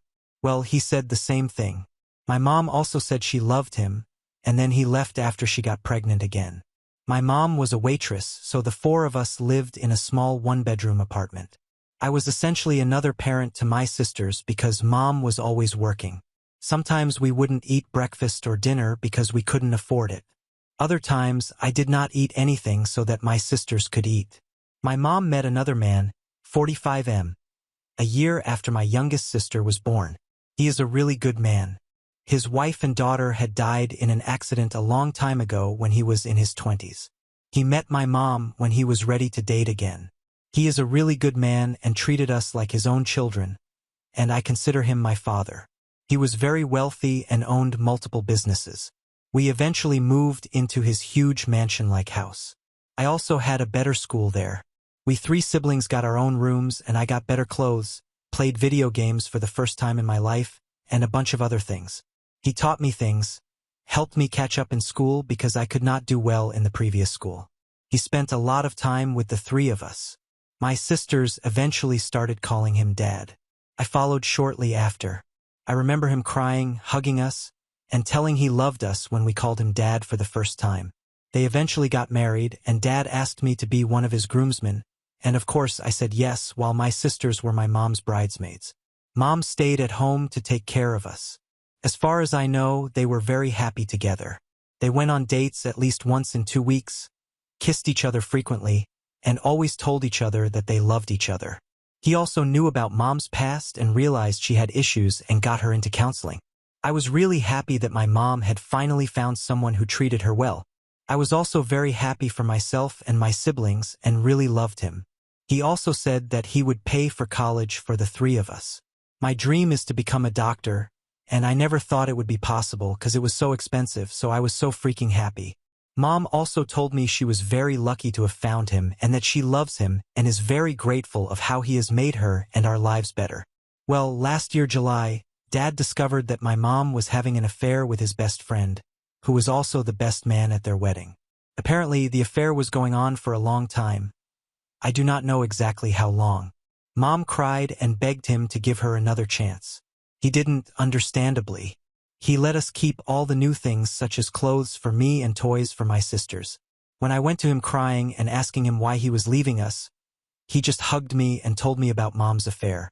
He said the affair is too painful and that he cannot be in this marriage anymore, and then said that he loved me and my sisters. My sisters do not know about the affair. I do not think they will understand. He got a prenup, so Mom did not get anything that wasn't hers. Dad just had to pay the rent of a new apartment until the divorce was finalized. We stayed in a decent apartment, but after the divorce was done, we moved into a much smaller apartment. I tried to be in contact with him, but it does not seem like he wants a relationship with me. He has never responded to my messages. I sent a final letter to him last year December, thanking him for everything he did for me and my sisters and that I loved him and would remember him forever. So now we're back to a 1-bedroom apartment, skipping meals, and barely being able to afford anything. I sleep on the floor now. My sisters share a bed while my mom uses another. Mom is a waitress again. I've also taken a part-time job at a grocery store to help with money. I just hate my mom so much right now. I only took the job to help my sisters. I have also stopped talking to Mom recently. She came crying to me and told me that she was sorry for ruining everything and she wanted me to talk to her. I broke down and just said, I don't understand. Why did you cheat on him? He was taking such good care of you and the three of us. He was also going to send us to college. For the first time in my life, I was happy. You have destroyed my life. Why do you always have to ruin everything? You already did that twice when you let biological father back in my life. I hate you. I never want to talk to you again. She was crying a lot after I said that. I am going to admit what I said was pretty rude, but at that time I was just so angry. I just hate her so much right now. I just wish she dies a very painful death. These thoughts are the only things in my head. It's making me go insane, and I know it's not normal. I read online that therapy would be useful, but we can't even afford food on most days, so we don't have insurance. All I can think about is how she ruined everything. He didn't even ask for much. Mom was living such a luxurious life and was just at home taking care of her own biological children. I just miss him so much. Even my sisters keep asking when they are going back home or when they'll see Dad again. They've also started crying and asking for Dad a lot of times this past year. I just don't know what to do anymore. I am so frustrated and just angry at everything. I wish I could run from here, but if I did, who would take care of my siblings? That stupid mother can't do anything. I guess I'm here, 'cause I need some help. I don't really know what to do. Some days I'm just so tired and don't want to do anything. Other days, I just wished I died and all of this ended. Thank you. Update. Hello everybody. About 2 weeks ago, I found my mom dead in our house. She had sent my siblings, 10F, 9F, to their friend's house and then hung herself. She really changed after she got divorced from my stepdad after she cheated on him. I made a post about it recently. My mom and I didn't talk a lot after that. One of the last things I told her was that I hated her and asked her why she ruined my and my sister's lives. I wish I didn't say that. Maybe she would have been alive if I supported her. I have had no contact with my stepdad after the divorce. My sisters and I live with my mom's sister and her husband now. We never met them before this, and even my mom never had contact with them, but they are the only family that could be found, and they agreed to let us live with them. My siblings and I don't like living here. Both of them are constantly shouting at each other and at us. We're just so uncomfortable here. I don't think they can afford food for all of us. I have a job at a grocery store, so I mostly buy food for my siblings. My boss is also very nice and allows me to take home some extra things for free.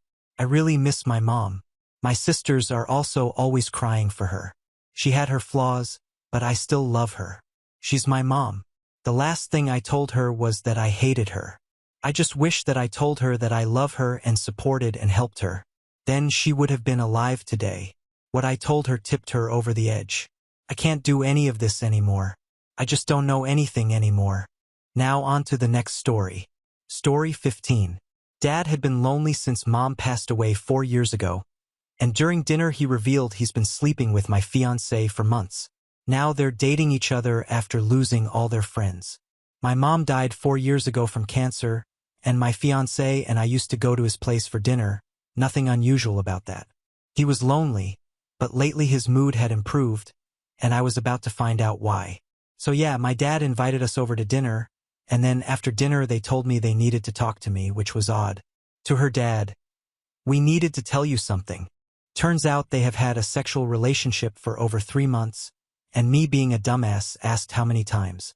I was starting to hyperventilate at that point, and they were both reluctant to share that. I eventually got the full story, won't write that here. Painful enough and feel stupid for asking. I walked out and left them both and told Dad, "You want her, you can keep her. You are both finished with me," and told my fiancée to give me the keys to my apartment. She was crying as she was struggling to get the key off her chain. I did it for her, gave her other keys back, and told her I would pack her things and she could come over and pick it up when I was finished. Her mom came over and picked up her things. She actually sent her mom to do it. I let her in and she had gotten the full story and was so sorry for everything and hoped I would get through this. My dad, and I guess ex-fiancé now, has been texting and calling me for the last week. I have not responded or answered any of their calls, and my dad even called the cops because he was worried I might hurt myself. Oh geez, Thanks for the concern for my mental health, Dad. Maybe you should have considered that before fucking my fiancé. So I get 2 officers at my door who told me they had received a call from my dad worried I might harm myself. I told the officer I was not suicidal and explained what had happened, and they both looked disgusted and apologized for bothering me and what I was going through. The look of pity from the officers made me feel worse. I felt just ashamed having to tell these 2 guys that, not sure why I felt shame, but I did. Anyways, Dad wants me to talk to him. I have no idea what to do here. I have no other family, no aunts or uncles, and now no fiancé either anymore. I kept busy by going to the gym and trying to live my life as normally as possible. My fiancé has moved back with her parents, but she is apparently still in contact with my dad since Dad keeps texting me that she is worried about me. Apparently I am the asshole here since he feels that I should not treat her this way. So yeah, I am the asshole here apparently. I mean, what do I even do here? I have ended it with her, clearly, but then there is my dad who is now trying to fix things and wants me to forgive her. I honestly just want them both to leave me alone. Update 1. Hey everybody. Thanks for all the messages and advice. I did not expect this post to blow up as much as it did, but I just wanted to post an update on how things stand. First of all, I am doing okay. In fact, I have slept well these last few nights and had support from some unexpected places. Many of you wanted me to go public and tell everyone. Well, I did not have to. My now ex-fiancé took care of that for me. She told her best friend, expecting sympathy. Instead, she raged at her, and now most of her friends and mine are now fully aware of what has happened. Her best friend called me and we spoke for over an hour. Apparently whatever angry thought I may have had regarding my now ex-fiancé was nothing to what her and her friends subjected her to. They have completely cut her off, and they even asked her if she slept with any of their fathers. Her best friend also told me that she still believes I will forgive her and that she wants me back. Not happening and seems to be a little, shall we say, unstable right now. She seems like a total wreck. I also spoke to her parents and told them to give her time and don't kick her out. I honestly, despite what she did, don't want her to do anything stupid. Her parents are probably more pissed at her than I am. I also met Dad. We spoke in person, and honestly, the reason we spoke is that I wanted to pick up some things from home. I had a friend of mine with me just in case I felt the urge to punch him. He made no attempt at small talk, and my friend was walking very close by me, like he was expecting me to attack him and was ready to restrain me if it happened. So that's the update. GF is a nervous wreck, dumped by all her friends. Her BFF and I have become good friends. No, we are not sleeping together or anything like that, but she has supported me and we have kept talking on the phone. She had been cheated on herself, but she could not even begin to imagine what I went through. Honestly, I feel okay. My dad, I have cut off completely. After I got some of my mom's things, including her wedding ring, I am taking this. I told him he did not argue and you can have this, and gave him my engagement ring. Not expensive, and honestly, I did not know what I was going to do with it anyways. He just looked at me and now finally it dawned upon him just how badly he had messed up. I also told him to stop telling her that I may forgive her. You are messing with her head and she needs to realize it's over. He said he would not contact her again. I told him I did not care if he did or not. I got in the car and left and felt a lot better. So that's the update, folks. I may have gone too far with the ring business, but honestly, if he wants her, then they can marry. I have had great support from many people including here and ready to move the hell on. But if you have any questions, I can try to answer if anything is unclear. Update 2. Hi. Just decided to post one final update since I've been bombarded with questions on how I'm doing and if anything has happened. I am doing okay. My dad and my ex-fiancé have not contacted me at all and have left me alone. I have had moments where I felt lonely and angry, but I had people who have been there for me. My ex-fiancé's BFF and I have gotten close, and we decided to go on a trip, me and her. We are not together, but we have gotten close. Dad and my ex-fiancé, like many predicted, have been talking, and someone spotted them together in town. I kind of suspected it would happen. It honestly does not bother me. They deserve each other, and just thankful I found out before I married her. More people have found out what happened now. Dad and her have lost a huge part of their social circle, so I guess with many disgusted with them both, they found each other. Misery loves company after all. I also made it clear to my other friends if they want to contact her and talk to her, that also does not bother me. I don't want to control anyone or make anyone feel they have to stay away from her because of me. I am not going to be a vindictive asshole that only hurts me in the long run. So to summarize, I am doing okay. Still seeing a therapist and have gotten close to my ex-fiance's former best friend. I do get depressed and feel anger and lonely sometimes, but I have learned to deal with it. I spent an entire weekend cleaning my apartment to get my ex-fiance's perfume smell out of my apartment, since that was a big trigger for me, and decided to buy a new bed and a new couch and redecorate it a bit. Sold the old bed and my old couch, and honestly, it feels like a new apartment, a fresh start if you will. Thanks to everybody for your advice, concerns, and comments. They helped a lot and I needed to vent about it. Now on to the next story. Story 16. GF made me borrow her boss's clothes at his party.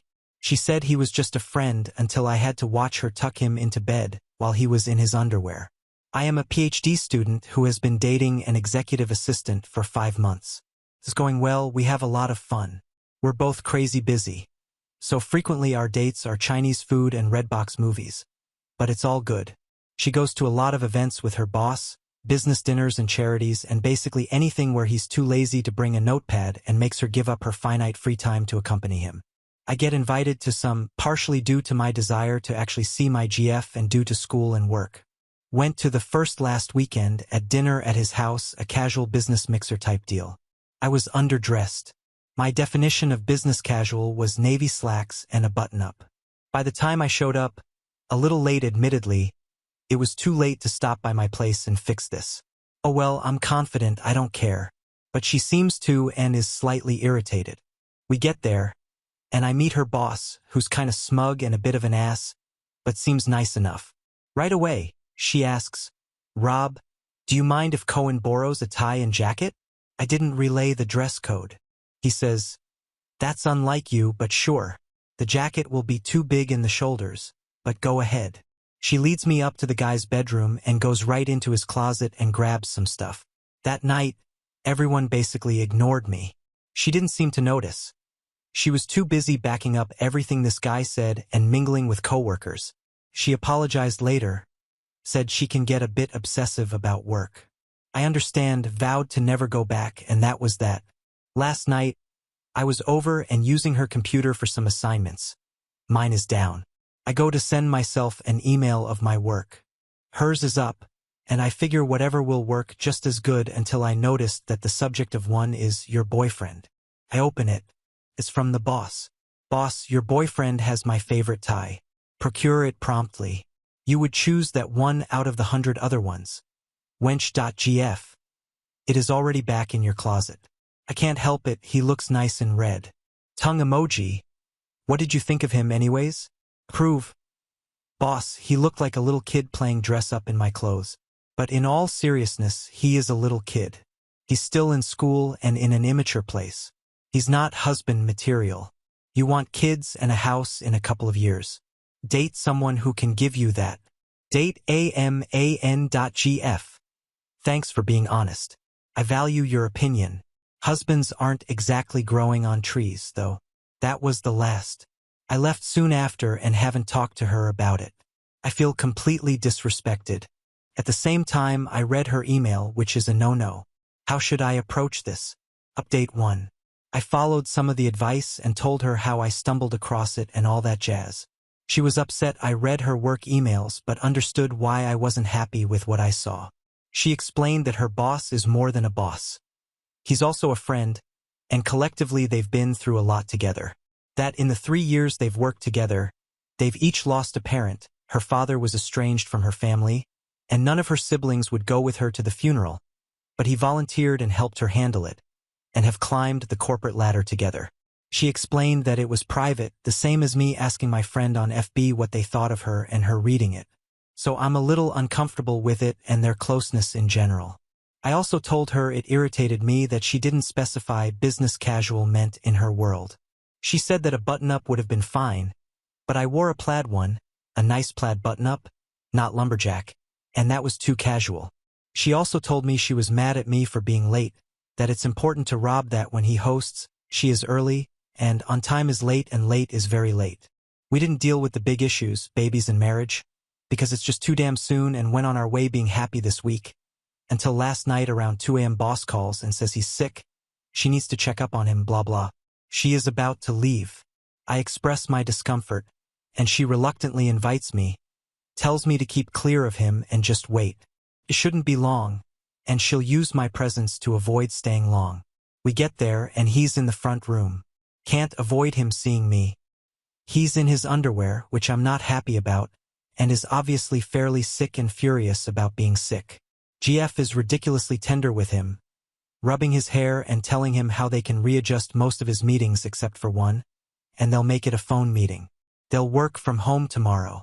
She'll go get everything in the morning and just bring it to his place. Blah blah. He makes eye contact.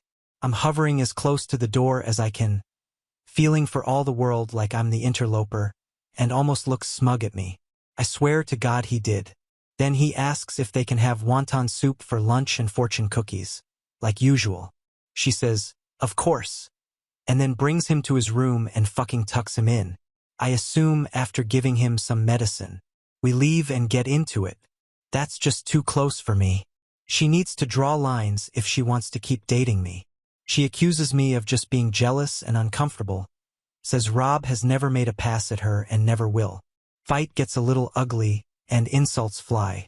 I say she all but gets paid to suck his dick. She says the only difference between me and a college freshman is I can buy beer. And it's over. This all occurs in his driveway. She gets out, says she'll just stay here. If he wasn't too sick to get it up, I imagine they probably had sex. Comments where OP has replied. Comment 1. Holy shit. She has gone crazy town. You should stay super far away from that. I know it's hard, but I have a feeling you're going to get over this one quick and laugh it off in a couple of months. Also, they climbed the corporate ladder together. She's a glorified secretary. She's climbing something, but it's no corporate ladder. When he gets promoted, her pay grade does go up, and he chose to have her come with him instead of opting for someone with more experience or whatever. I hope you're right. I was pretty pissed and all righteously angry, but now that that is fading, I'm kind of bummed out. She was a good person, funny and smart and sexy as hell, and we spent 5 months together. I don't want to miss her. Comment 2. The difference between you and a college freshman is that a college freshman would have tackled him to the ground and pummeled his face in when he answered the door in his underwear.